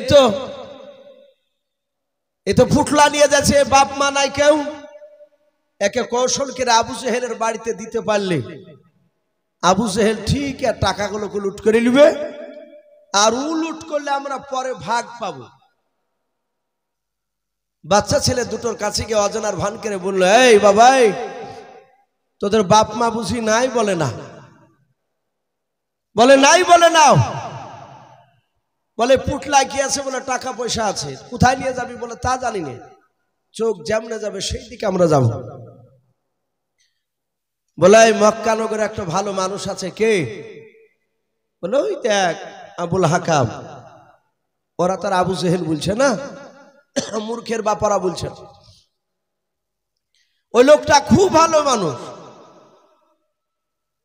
সাথে হাতে বাপজি বাচ্চা ছেলে দুটো গেল, আবু জেহেলকে ডাকলো, চোখের ইশারা করলো। যারা শয়তান হয় বাপজি মুখের ভাগা দেখলি বুঝেলে, এরা ইশারা করেছে যে টাকা আত্মসাৎ করতে হবে, লুটিয়ে নিতে হবে। আবু জেহেল মিষ্টি ভাষায় দিয়ে বলল, বাবা তোমাদের বাপ মা বুঝি নাই? বলে না চাচা। বাচ্চা দুটো কাঁদছে। বলে পুটলা কি আছে? বলে টাকা পয়সা আছে চাচা, সোনা চাঁদি যা আছে এতি ভরা আছে। যাচ্ছিলে কোথায়? বলে চাচা তা জানি না, কিন্তু এই লোকগুলো আপনার বাড়িতে নিয়ে এসে দিল। আপনি বলো ভালোবাসে? বলে বাবা কাঁদিস নে, আমি তোর বাপের মতো ভালোবাসবো। বলে বাবা টাকার পুটলাটা আমাকে দে, আমার বাড়িতে যতদিন ইচ্ছা থাকবি, তার বিনিময়ে টাকা লাগবে না, খাবি পড়বি সব আমার জিনিস। এর বিনিময়ে 1 টাকা পুটলা থেকে নেব না, পুটলাটা শুধু আমানত স্বরূপ থাকবে আমার কাছে। বলে চাচা আপনি তো খুব ভালো মানুষ। বলে হ্যাঁ, ওরা টের পাবে যে কতটা ভালো তা। ছেলে দুটো বলে প্রথম দিন গেল, দ্বিতীয় দিন গেল, তৃতীয় দিন গেল, 4 দিনকার দিন ওই বাচ্চা 2 ভাই খেতে বসেছে। 1 থেকে 2 বার করে লোকমা মুখে দিয়েছে খাবার। আর আবু জেহেল ঘর থেকে তলোয়ার বের করে নিয়ে এসে ডান হাতে তলোয়ার ধরেছে, বাম হাত দিয়ে খাবার বাসনগুলো কেড়ে নিল। কেড়ে নিয়ে ডাক দিয়ে বলে, এই এক্ষুনি বাড়া বাড়ি থেকে, বেরো বাড়ি থেকে। বাচ্চা ছেলে দুটো বলেছিল, চাচা এরকম তো কথা ছিল না আপনার। বলে কে কথা ছিল ওসবগুলো শুনতে চাই না, এখনই বেরিয়ে যাও। বাচ্চা দুটো বলেছিল, চাচা বেরিয়ে যাব, টাকার পুটলাটা দেন। আবু জেহেল বলে, আমার বাড়িতে 4 দিন ধরে খাবার খেয়েছিস, তার বিনিময়ে টাকা ফোনে গিয়েছে, পাবি নাও। বলে চাচা আপনি তার বিনিময়ে 1টা টাকাও দেব না বলেছিলেন। স্বেচ্ছা যতদিন পর্যন্ত তোমরা না যাবা আমার বাড়ি থেকে ততদিন তোমাদেরকে বের করব না বলেছিলেও। আবু জেহেল বলে তাড়াতাড়ি বেরিয়ে যাও। গলায় ধাক্কা দিয়ে টাকার পুটলার দিল না, কেড়ে নিয়ে বাপজি বের করে দিলাও। ওই বাচ্চা দুটো কাঁদতে কাঁদতে চলে যায়। মক্কার আবু জেহেলের লোকেরাও রাস্তা থেকে বাপজি দেখতে পেয়েছে উপযুক্ত বিচার হয়ে গেছে, ছেলে দুটো চলে গেলে টাকার পুটলা থেকে ভাগ পাবো। আমাদের নেতা আবু জেহেল ভালো কাজ করেছে। ডাক দিয়ে বললাম, ও বাবা কান্না করেছে কেন? অজানার ভান করে তারা বলেছিল। ডাক দিয়ে বলেছিল, চাচা ওই দেখেন আবুল হাকাম বলে লোকটা ছিল, আমাদেরকে মিষ্টি মিষ্টি কথা বলে আমাদের কাছ থেকে চাচা টাকার পুটলাটা কেড়ে নিয়েছে। 4 দিনকার দিন খেতে দিয়ে খাবার কেড়ে নিয়ে বের করে দিল। ওগো চাচা দয়া করে টাকার পুটলাটা নিয়ে এসে দেন। ওই টাকার পুটলা ছাড়া আমাদের আর কোনো সম্পদ নয়, আমাদের কিছু না, সম্পদ গুলো ওই টাকাগুলো, ওই টাকার পুটলা ছাড়া আর আমাদের কাছে কিছু নাই। চাচাও ডাক দিয়ে বললো, বাবা ওর কাছে টাকার দাবি করতে পারবে না কেউ। শুনে নাও, শুধু মক্কা নগরে একটা মানুষ আছে ওর কাছে দাবি করার। বলে কে গো চাচা? বলে সামনে গিয়ে দেখবা বাড়িখানা, ওর নাম হচ্ছে মোহাম্মদ রাসূলুল্লাহ। বলুন সাল্লাল্লাহু তাআলা আলাইহি ওয়াসাল্লাম। ওরা জানে যে নবীর কাছে গেলি নবী বিচার নিয়ে আসবে। মক্কার আবু জেহেলদের লোকের বাপজি তাদের একটা উদ্দেশ্য ছিল, কেন নবীর নাম করা, যে রাসূলত্বের বিরোধিতা করে আবু জেহেল রাত দিন মারবো করে। আমাদের 1 নম্বর দুশমন মুহাম্মদ সাল্লাল্লাহু আলাইহি ওয়াসাল্লাম। আর ওই আবু জেহেল রাসূলকে মারার চেষ্টা করে। আমি যদি টাকার পুটলার কথা একটু দেখে দিই, মুহাম্মদ সাল্লাল্লাহু আলাইহি ওয়াসাল্লাম আবু জেহেলের বাড়িতে যাবে। আর আবু জেহেলের বাড়িতে গেলি আবু জেহেল দরজা বন্ধ করে দিয়ে ওকে আচ্ছা করে পিটাবো। মুহাম্মদ সাল্লাল্লাহু আলাইহি ওয়াসাল্লামকে মারবে আর আমরা দূর থেকে হাত তালি মেরে মেরে আনন্দ করব। ওরা গাছের জঙ্গলে বাপজি খেজুর গাছ রয়েছে, গাছের আড়ালে তারা সবাই মিলে এক একটা গাছে এক একটা বেঈমান দাঁড়িয়ে আছে। আড়াল থেকে দেখছে, কি করে দেখে,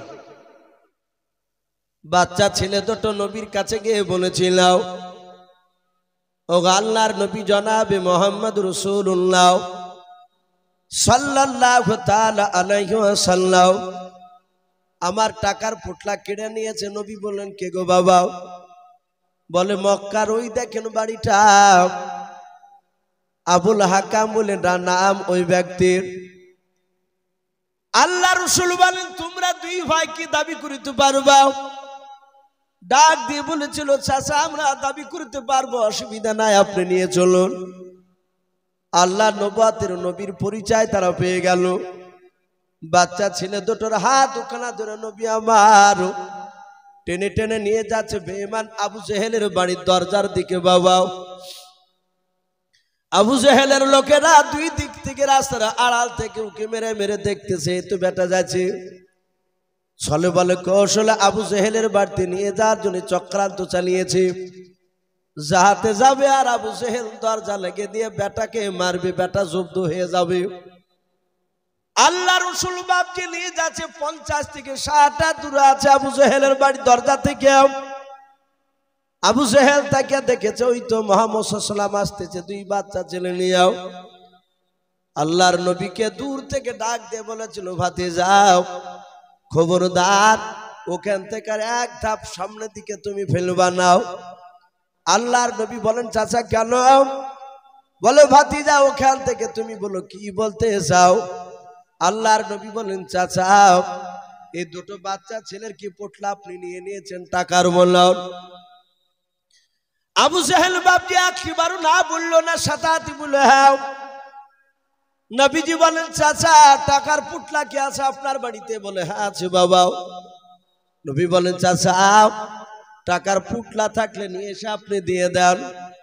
আবু জেহেল বলল, ভাতিজা আসবা না, ওখানে দাঁড়াও, আমি ঘর থেকে নিয়ে এসে দিয়েছি। আবু জেহেলের লোকেরা বাপজি সকলে তাজ্জব হয়ে গেলে, ব্যাপার হচ্ছে কেন?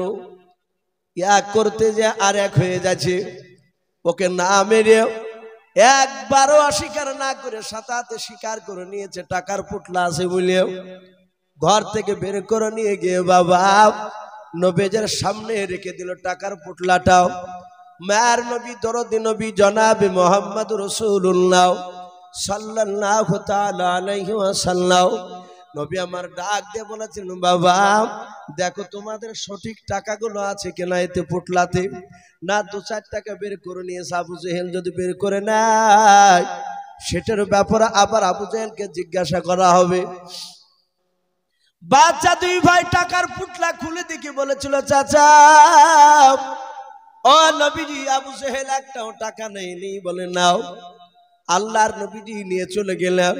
কিতাবে পাওয়া যায় আবু জেহেলের লোকেরা কাছে গিয়ে বলেছিল, ভাই আবু জেহেল আজ বুঝতে পারলাম তোমাদের চাচা ভাতিজার সঙ্গে গোপনে তোমাদের বন্ধুত্ব রয়েছে। আবু জেহেল আজ তোমাদের চালাকি ধরতে পেরেছি। আবু জেহেল দেখলে এরা তো শুনবে না। আবু জেহেল বলল, ভাই এই মক্কা নগরীর লোকেরা আমার বন্ধুরা, আমার যে সবচেয়ে দুশ্মন তোমাদের নাই মুহাম্মদ সাল্লাল্লাহু আলাইহি ওয়াসাল্লাম। বলে, নাও। তোমাদের চেয়ে আমার দুশ্মন বেশি? বলে, হ্যাঁ। বলে, ভাই আমার জায়গায় তোমরা থাকলে অস্বীকার করতে পারিতে নাও। বলে, কি কথা বলেন বুঝতে পারলাম না।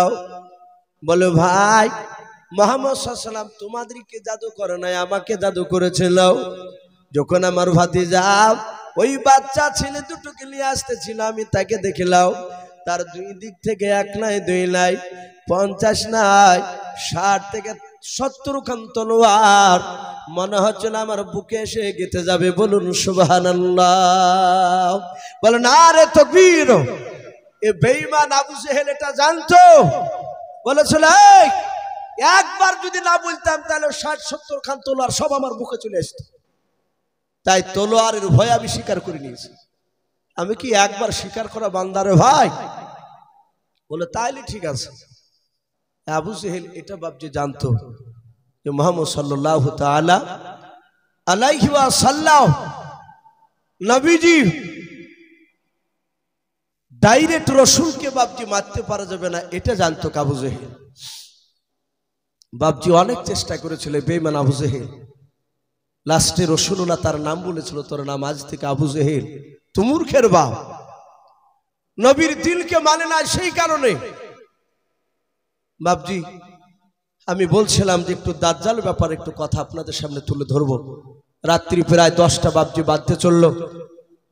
আমার বিশ্ব নবী জনাবে মুহাম্মদ রাসূলুল্লাহ সাল্লাল্লাহু তাআলা আলাইহি ওয়াসাল্লাম ভবিষ্যৎবাণী, আমাদের এটা আকীদা। একমাত্র বাপজি গায়বের খবর, একমাত্র আমরা জানি গায়বের খবর আল্লাহ রাব্বুল আলামিন জানে। বাপজি আমার বিশ্বনবী রহমতের নবীকে আল্লাহ রাব্বুল আলামিন জিবরিলের মারফতে অনেক বাপজি ভবিষ্যতের কথা রব্বুল আলামিন জানিয়ে দিয়েছিলেন। বলুন আলহামদুলিল্লাহ। কিয়ামতের আগে আল্লাহ রাসূল সাল্লাল্লাহু তাআলা আলাইহি ওয়াসাল্লাম অনেক আলামত বাপজি ঘটবে সেগুলো বলে দিয়েছে। আজ বর্তমান নবী বলেছেন কিয়ামতের আগে 8টা 10টা গ্রাম মিলে একটা ইমানদার মানুষ খুঁজে পাওয়া যাবে না। বর্তমান আপনি খুঁজেন গা, ইমানদার মানুষ পাওয়া খুব কঠিন।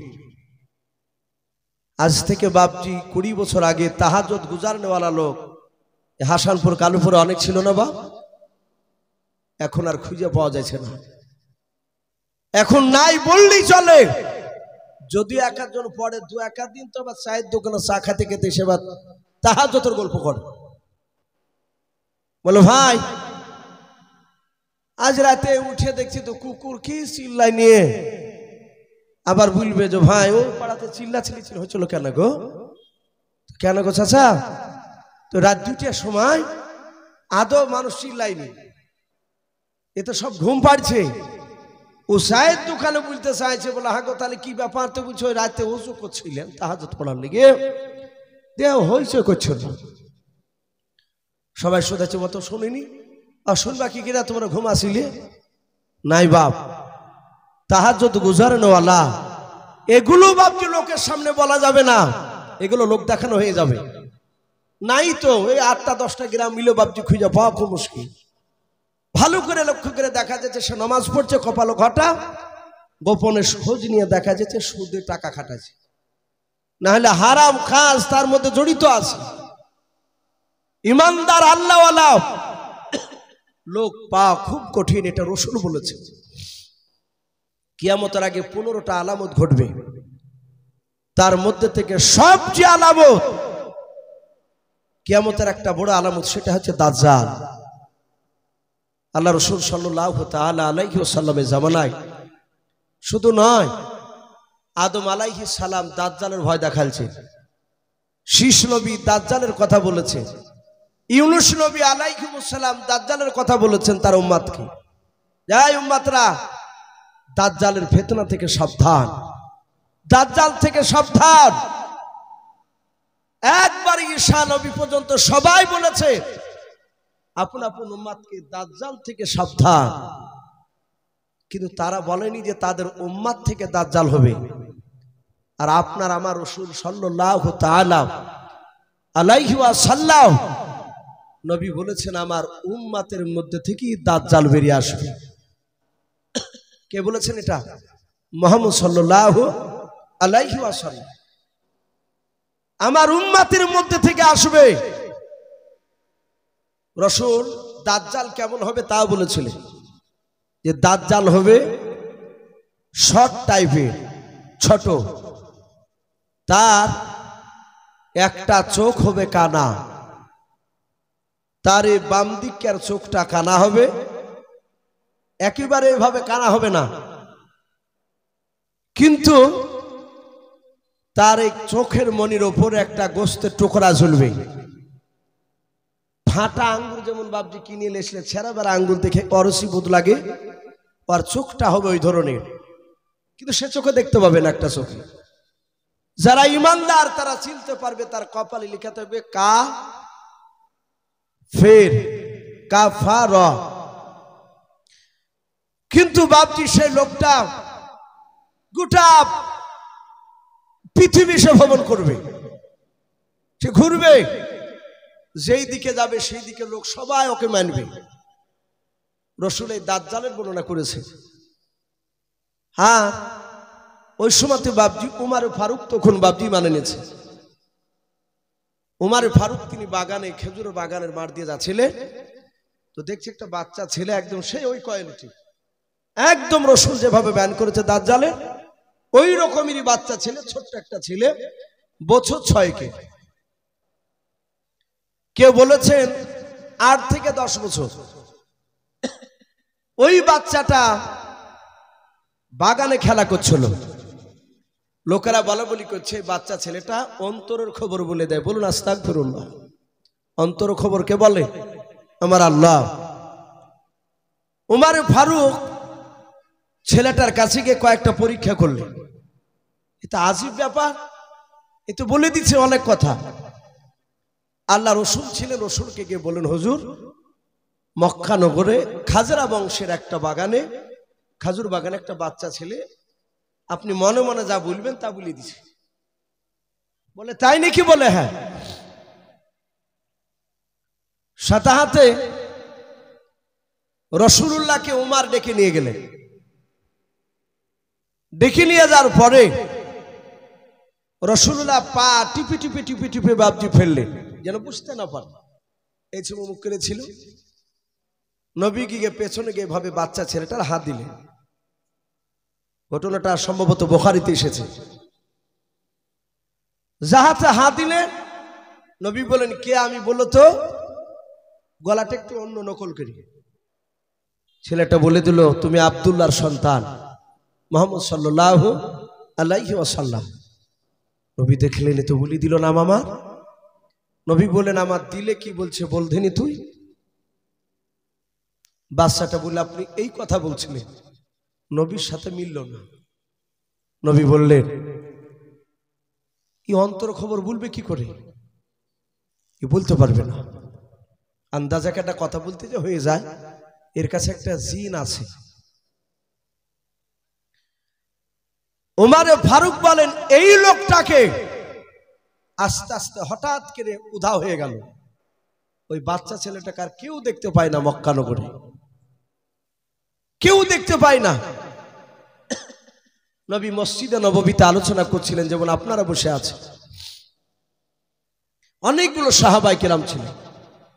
নবী ওই দাজ্জালের ব্যাপারে আলোচনা করতে করতে বলেন সাহাবারাও, আমার উম্মতের মধ্যে থেকে দাজ্জাল বেরিয়ে আসবে, খবরদার তোমরা দাজ্জালের কথা শুনবা না। যারা শুনবে তারা জাহান্নামী হবে, আর যারা দাজ্জালের কথা শুনবে না তারা জান্নাতি হবে। সাথে হাতে বাবজি 50 থেকে নয় 70 থেকে 69 জন সাহাবা দাঁড়িয়ে বলেন ইয়া রাসূলুল্লাহ, ইয়া হাবিবাল্লাহ, আমরা কি ওই দাজ্জালকে দেখতে পাবো না? নবী বলেন না। আবার বলেন হুজুর, ওই দাজ্জালকে দেখতে পেলে আমাদের জীবদ্দশায় লোকটা কলেমার দাওয়াত দিলে আমরা তার কথা আর মানতাম না। নবীজি বললেন এই তোমরা দেখবা? বলে হুজুর দেখলে ভালো হতো। রাসূল বললেন 70 থেকে 69 জন সাহাবা দাঁড়িয়ে যাও। দাঁড়িয়ে গেলে, দাঁড়িয়ে যাওয়ার পরে নবী বলেন ওই দেখো সাগরে নৌকা দেখতে পাচ্ছ পালতোলা? ওগুলো বাবজিরা হয়তো দেখেছেন, বয়স্ক যারা মানুষ আছেন। বাতাসের সাহায্য চলতো, এখন তো সব ইঞ্জিন ফিট করা, তখন ইঞ্জিন ছিল না। বলে ওই নৌকায় চেপে তোমরা পশ্চিম দিকে কলমার দাওয়াত নিয়ে যাবা, উত্তর দিকে যাবা না। নবীজি নিজে বারণ করলেন। সাহাবারা বলেন আমরা নবীজির কাছ থেকে সাগর পাড়ে গেলাম, দেখলাম পালতোলা নৌকা। 70 থেকে 69 জন সাহাবা নৌকার উপর চাপলেন। বাতাস বইতে শুরু করলো, উত্তর দিকে যাবে। কোন দিকে নৌকা? উত্তর দিকে। সাহাবারা বলেন শত চেষ্টা করে নৌকা পশ্চিম দিকে ঘোরাতে পারলাম না। সাহাবারা বলে দেখলাম নৌকাটা ভাসতে ভাসতে গিয়ে এক দ্বীপের কিনারায় গিয়ে লেগে গেল। আপনারা শিক্ষিত সমাজের মানুষ, দ্বীপ কাকে বলে আশা করি আপনারা অনেকেই জানেন। চারিদিকে পানি আর মাঝখানে মাটি, জঙ্গল। সাহাবারা বলেন দ্বীপের এক কিনারায় গেলে ওই নৌকাটা লেগে গেল। সাহাবা কজন আছে বললাম? 70 থেকে 69 জন সাহাবা। ওই জায়গাতে দ্বীপের কিনারায় গিয়ে যখন বাবজি লেগে গেল, সাহাবারা বলেন আমরা নামবো কি নামবো না আলোচনা শুরু করেছি। কিছু সাহাবা বলছে এই ভাই চল না আমরা ভিতরটা একটু ঘুরে আসি, চলি যখন এসেছে নৌকা। আর একজন বলল ভাই এদিকে তো নবী যেতে বারণ করেছিলেন। বলে আমরা ইচ্ছাকৃত আসি নাই, বাতাসি নিয়ে চলে এসেছি। সাহাবারা বলেন আমরা আলোচনা করছিলাম আর হঠাৎ করে দেখলাম ওই জঙ্গলে বাঘ ভালুক সিংহ রয়েছে।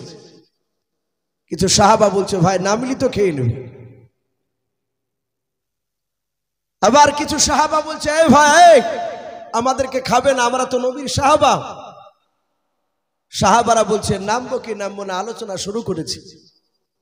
হঠাৎ করে দেখলাম ওই জঙ্গলের ভিতর থেকে একটা আজীব ধরনের জানোয়ার বেরিয়ে আসে। কোরআন শরীফে বাপজি ওই জানোয়ারটার ব্যাপারে বলেছেন আল্লাহ,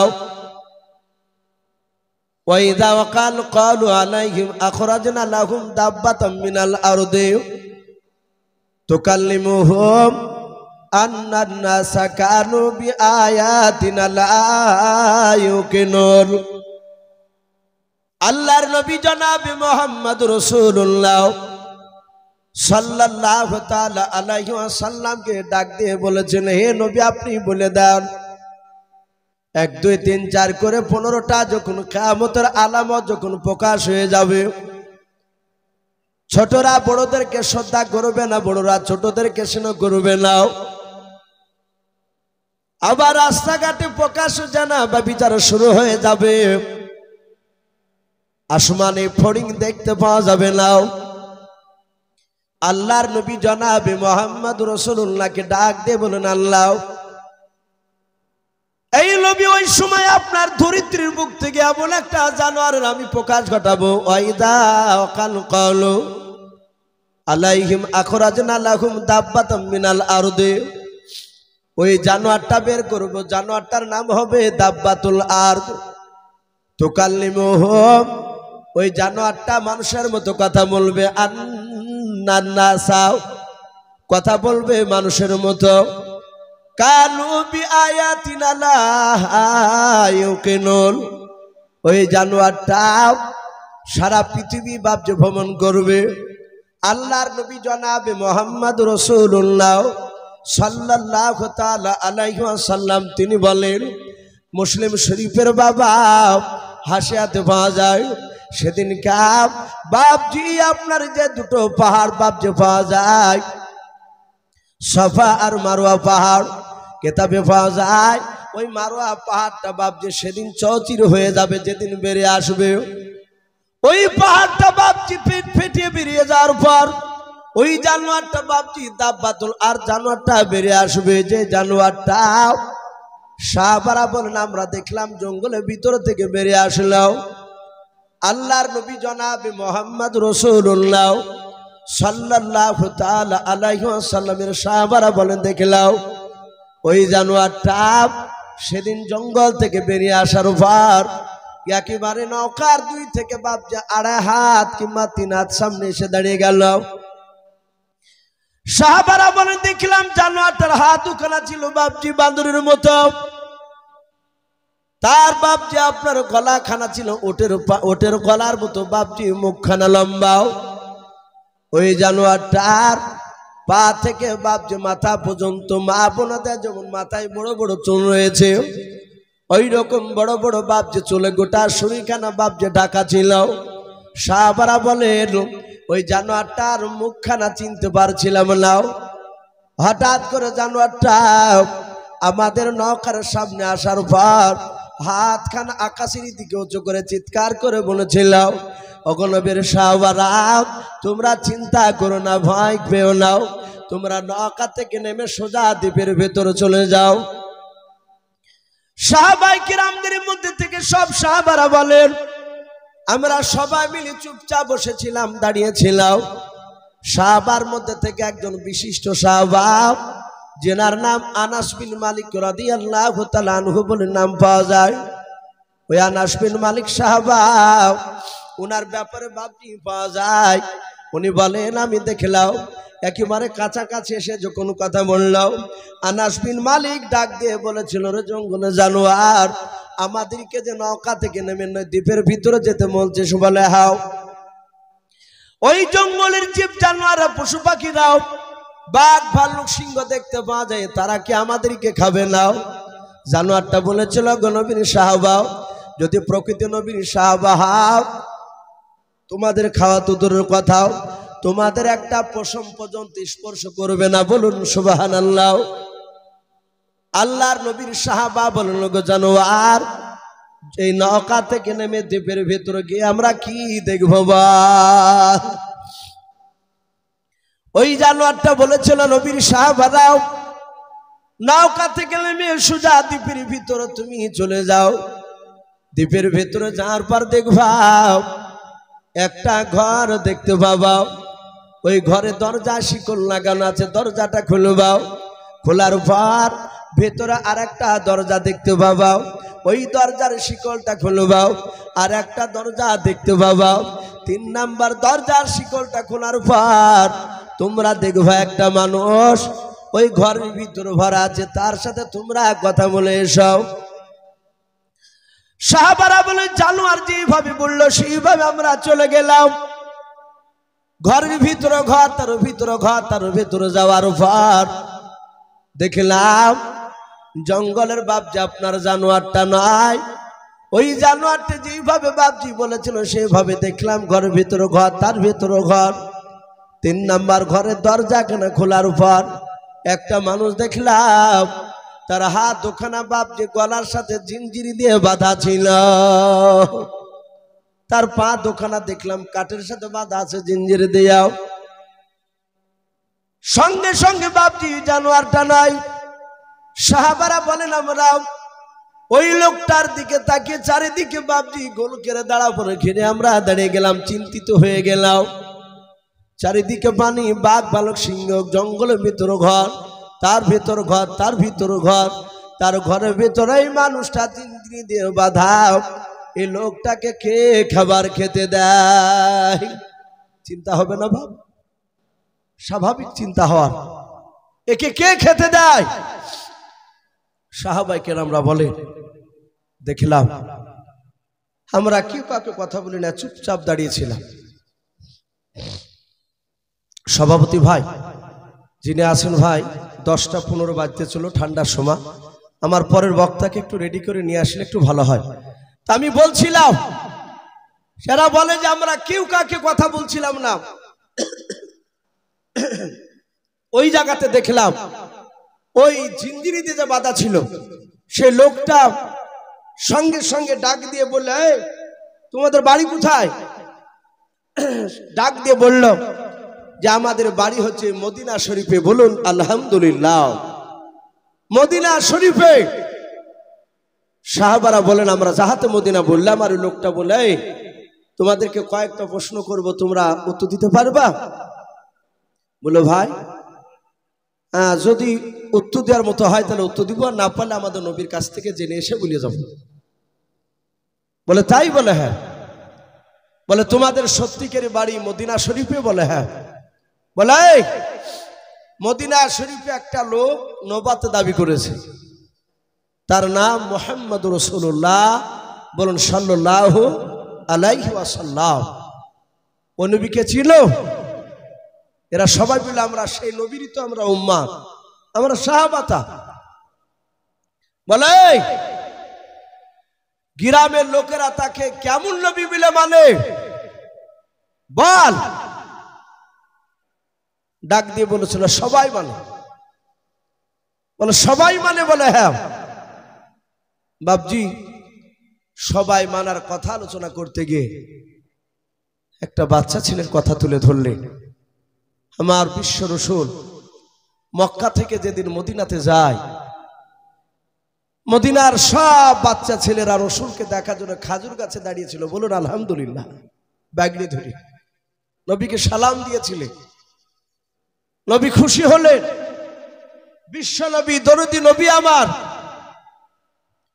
ওখান থেকে দেখলেন একটা বাচ্চা ছেলে রাসূলুল্লাহর পাশ যাচ্ছিল। নবী আমার 4.5 বছরের বাচ্চা ছেলেটাকে হাত দিয়ে ধরলেন। আমার দরদি নবী হাত দিয়ে ধরে বাচ্চা ছেলেকে বুকের সাথে জোরে জোরে নবী কাদার বলেন বাবা।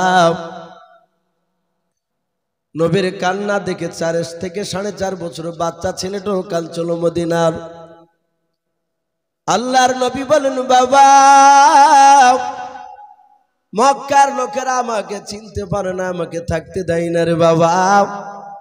মক্কার মানুষের আমাকে তাড়িয়ে দিয়েছে, আমি মক্কা থেকে পালিয়ে এসেছি তোমাদের দেশে।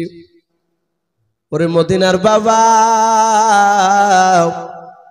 বলো, তোমরা কি মদিনা থেকে আমাকে তাড়িয়ে দিবা?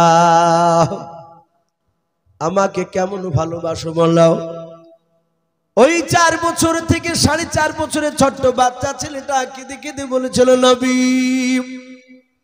আল্লাহর নবীর চোখের পানিটা বাপজি বাচ্চা ছেলেটা হাত দিয়ে মুছে দিলেন।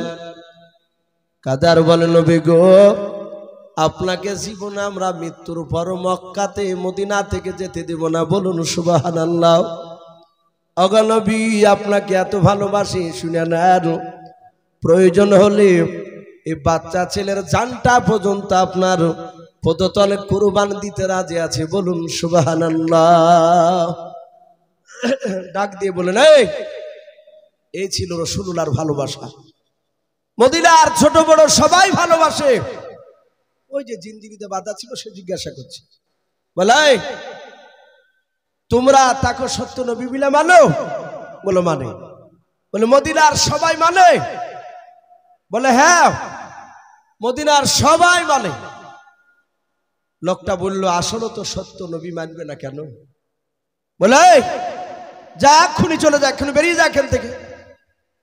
সাহাবা বলে, আমরা দেখলাম কোথায় নবীজির বাড়ি, আর এই দ্বীপের ভিতরে, এখান থেকে রাসূলুল্লাহর খবর দিচ্ছে, চলে যাওয়াটাই ভালো হবে। যদি বিপদ আবার ঘনিয়ে আসে, এর বিপরীত যদি কিছু হয়ে যায় খারাপ, সাহাবারা বলেন আবার বাতাস নিয়ে এসে আমাদেরকে যেখান থেকে চেপেছিলাম সেই নদীর কিনারায় এসে লেগে দিল, চলে গেলাম। নবীজি বলেন, সাহাবা, তোমরা কি পশ্চিম দিকে কলমার দাঁত নিয়ে গিয়েছিলে? বলে, হুজুর, যেতে পারিনি, উত্তর দিকে বাতাসি নিয়ে চলে গিয়েছে। নবী গো, উত্তর দিকে যেতে যেতে একটা লোকের সাথে দেখা হয়েছিল, সে লোকটা আপনার ব্যাপারে জিজ্ঞাসা করল। সে কে? আল্লাহর নবী বলেন, ওগো সাহাবারাও, ওই জানোয়ারটার সাথে দেখা হয়েছিল, তাকে চিনতে পেরেছো? বলে, নাও। বলে, ওই জানোয়ারটার নাম হচ্ছে দাব্বাতুল আদ। বলে, হ্যাঁ, ওই জানোয়ারটা গোটা পৃথিবী ভ্রমণ করবে। ওই মারওয়া পাহাড় সেদিন চৌচির হয়ে যাবে, ফেটে যাবে। ওই পাহাড় থেকে বাপজি কিয়ামতের আগে বেরিয়ে আসবে।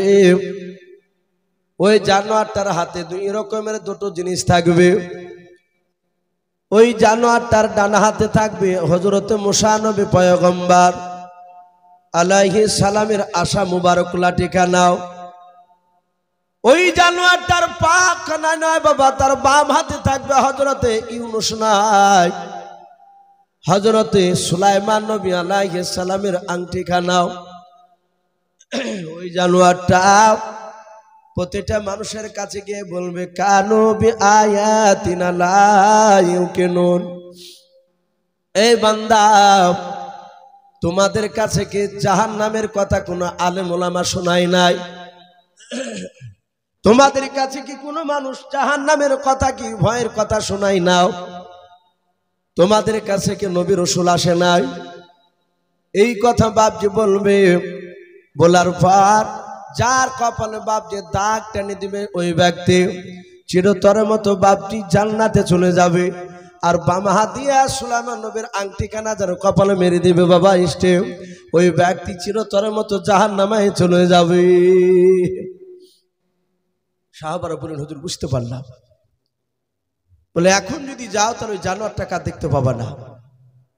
বলে, শোনো, তোমরা ওই মানুষটাকে চিনতে পেরেছো কে? বলে, না তো। বলে, সাহাবা, কয়েকদিন আগে দাজ্জাল সম্পর্কে বলছিলাম, যে লোকটা আমার কথা জিজ্ঞাসা করেছে তার একটা চোখ কি কানা দেখেছো? বলে, হ্যাঁ, কানা দেখতে পেয়েছি।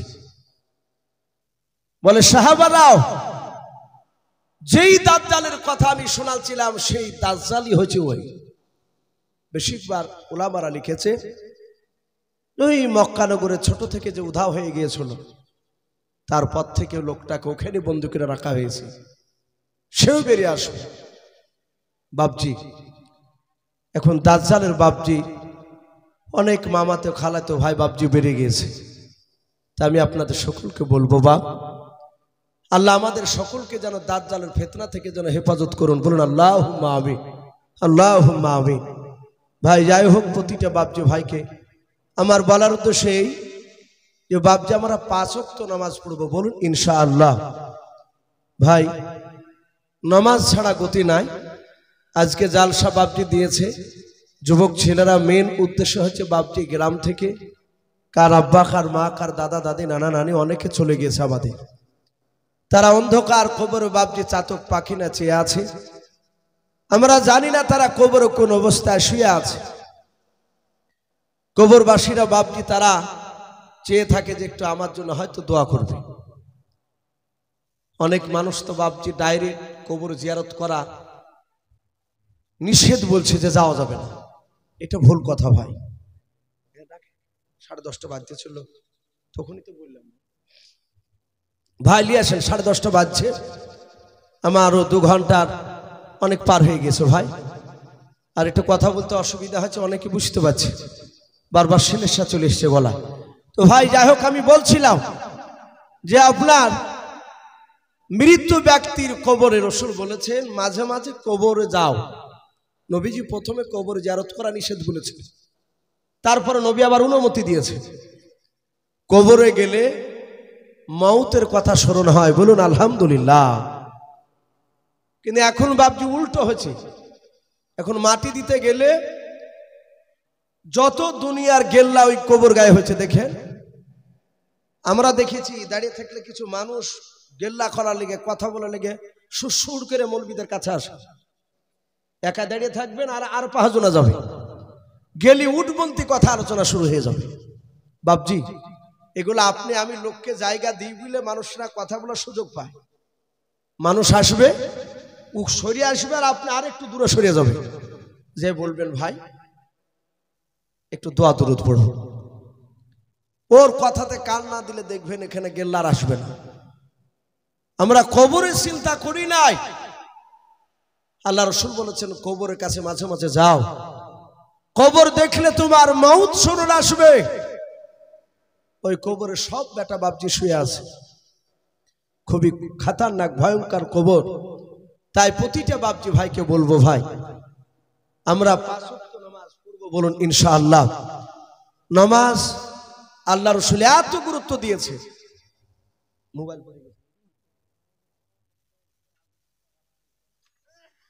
যাক ভাই, একটা মোবাইল আর একটা চাবি পড়ে গিয়েছে, যাদের হয়তো হারিয়ে গিয়েছে ভাই, পড়ে গিয়েছে, তারা হয়তো একটু অনেক চিন্তিত অবস্থায় আছে, স্টেজের উপর আছে। সঠিক প্রমাণ দিয়ে আপনারা সভাপতির কাছ থেকে এই মোবাইল একটা আর একটা চাবি নিয়ে যাবেন। কোনো বাপজি কোনো ভাইয়ের যদি পড়ে যায়, আপনারা এখানে এসে সঠিক প্রমাণ দিয়ে নিয়ে যাবেন, পাওয়া গেছে একটা মোবাইল আর একটা চাবি। তো ভাই আমি বলছিলাম নামাজ এত কঠিন। রাসূল বলেছেন নামাজ হচ্ছে আমার দিলের ঠান্ডা, বলুন আলহামদুলিল্লাহ। রাসূল যখন মওতের শয্যায় ছটফট করছিলেন, ইন্তেকালের 3 দিন আগে, মা আয়েশা সিদ্দিকা রাদিয়াল্লাহু তাআলা আনহা রাসূলকে এভাবে ধরে আছে। হযরতে রাসূল বাপজি নামাজ পড়াতে যেতে পারেননি 17 ওয়াক্তের ফরজ নামাজের, বলুন আলহামদুলিল্লাহ। নবী জিন্দা অবস্থায় 17 ওয়াক্তের ফরজ নামাজের ইমামতি করতে পারেনি, মাথার যন্ত্রণায়। নবীজির বাপজি বন্ধু আবু বকর সিদ্দিক রাদিয়াল্লাহু তাআলা আনহু, তিনি নামাজ বাপজি ইমাম হিসাবে নামাজ পড়াচ্ছিলেন। কিতাবে লিখেছে আসরের নামাজের টাইম পার হয়ে যাচ্ছে, রাসূল বেরোচ্ছে না ঘর থেকে। রাসূলের ঘরটা হুজরাখানা আর মসজিদে নববীর ঘর একটাই দেওয়াল ছিল, দেওয়াল একটা দরজা ছিল, দরজার পারে রাসূলুল্লাহর ঘর, ওই পারে মসজিদে নববী। সাহাবারা লক্ষ্য করলে নবী আসছে না কেন। আবু বকর সিদ্দিক রাদিয়াল্লাহু তাআলা আনহু আর সব সাথী ভাইরা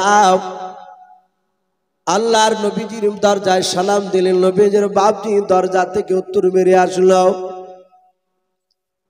আল্লাহর নবী বলেন আয়েশা এক্ষুনি তুমি পর্দার আড়ালে চলে যাও, আমার কাছে সাহাবারা আছে, কথা বলবে। মা আয়েশা সিদ্দিকা রাদিয়াল্লাহু তাআলা আনহা তিনি আড়ালে চলে গেলেন।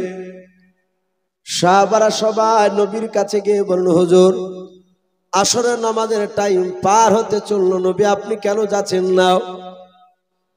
নবী আমার কাদার বলেন, সাহাবারা আমি মাথার যন্ত্রণায় আর দাঁড়াতে পারছি না, আমি ইমামতি করতে পারবো না। তোমাদের মধ্যে হযরত আবু বকরকে ইমাম করে নামাজটা পড়িয়ে না।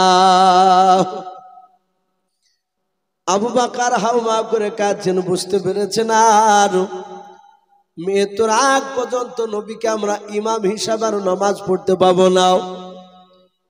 আল্লাহর নবী জনাবি মুহাম্মদ রাসূলুল্লাহ সাল্লাল্লাহু তাআলা আলাইহি ওয়াসাল্লাম তার জামাই উসমান গনি রাদিয়াল্লাহু তাআলা আনহু, আলী রাদিয়াল্লাহু তাআলা আনহু আস্তে করে বললেন, হুজুর আবু বকরকে ইমামতি করতে দিন না, আবু বকরের দিলটা নরম, ওলি নামাজে দাঁড়াতে গিয়ে ইমামতি করতে গিয়ে হয়তো বেহুশ হয়ে পড়ে যাবে।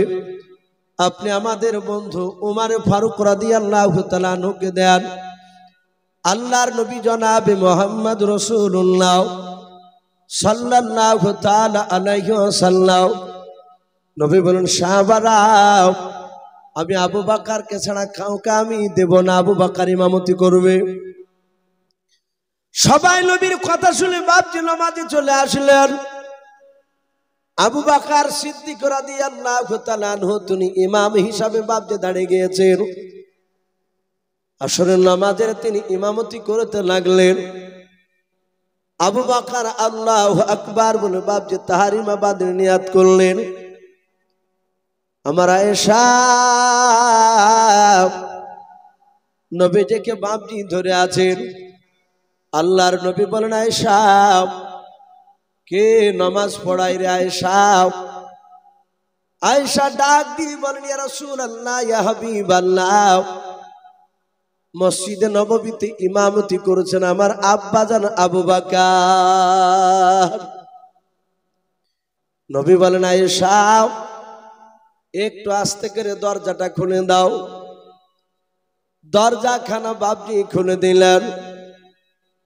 আল্লাহ রাসূল বলেন, ওরে আয়েশা শুনে নাও, আমি সোজা হয়ে দাঁড়াতে পারি না রে আয়েশা,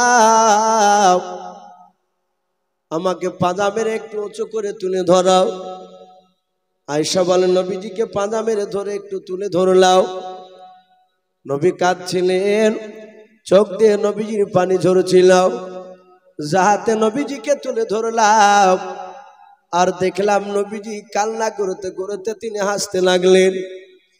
আল্লাহর নবীজির অর্ধাঙ্গিনী বিবি আয়েশা সিদ্দিকা রাদিয়াল্লাহু তাআলা আনহা ডাক দিয়ে বলেন, ওগো আল্লাহর নবী যে আপনি কাঁদতে কাঁদতে কেন হাসতেছেন বলেন? ওগো নবী এই সময় কেন আপনি হাসতেছেন শুনে একটু বলেন।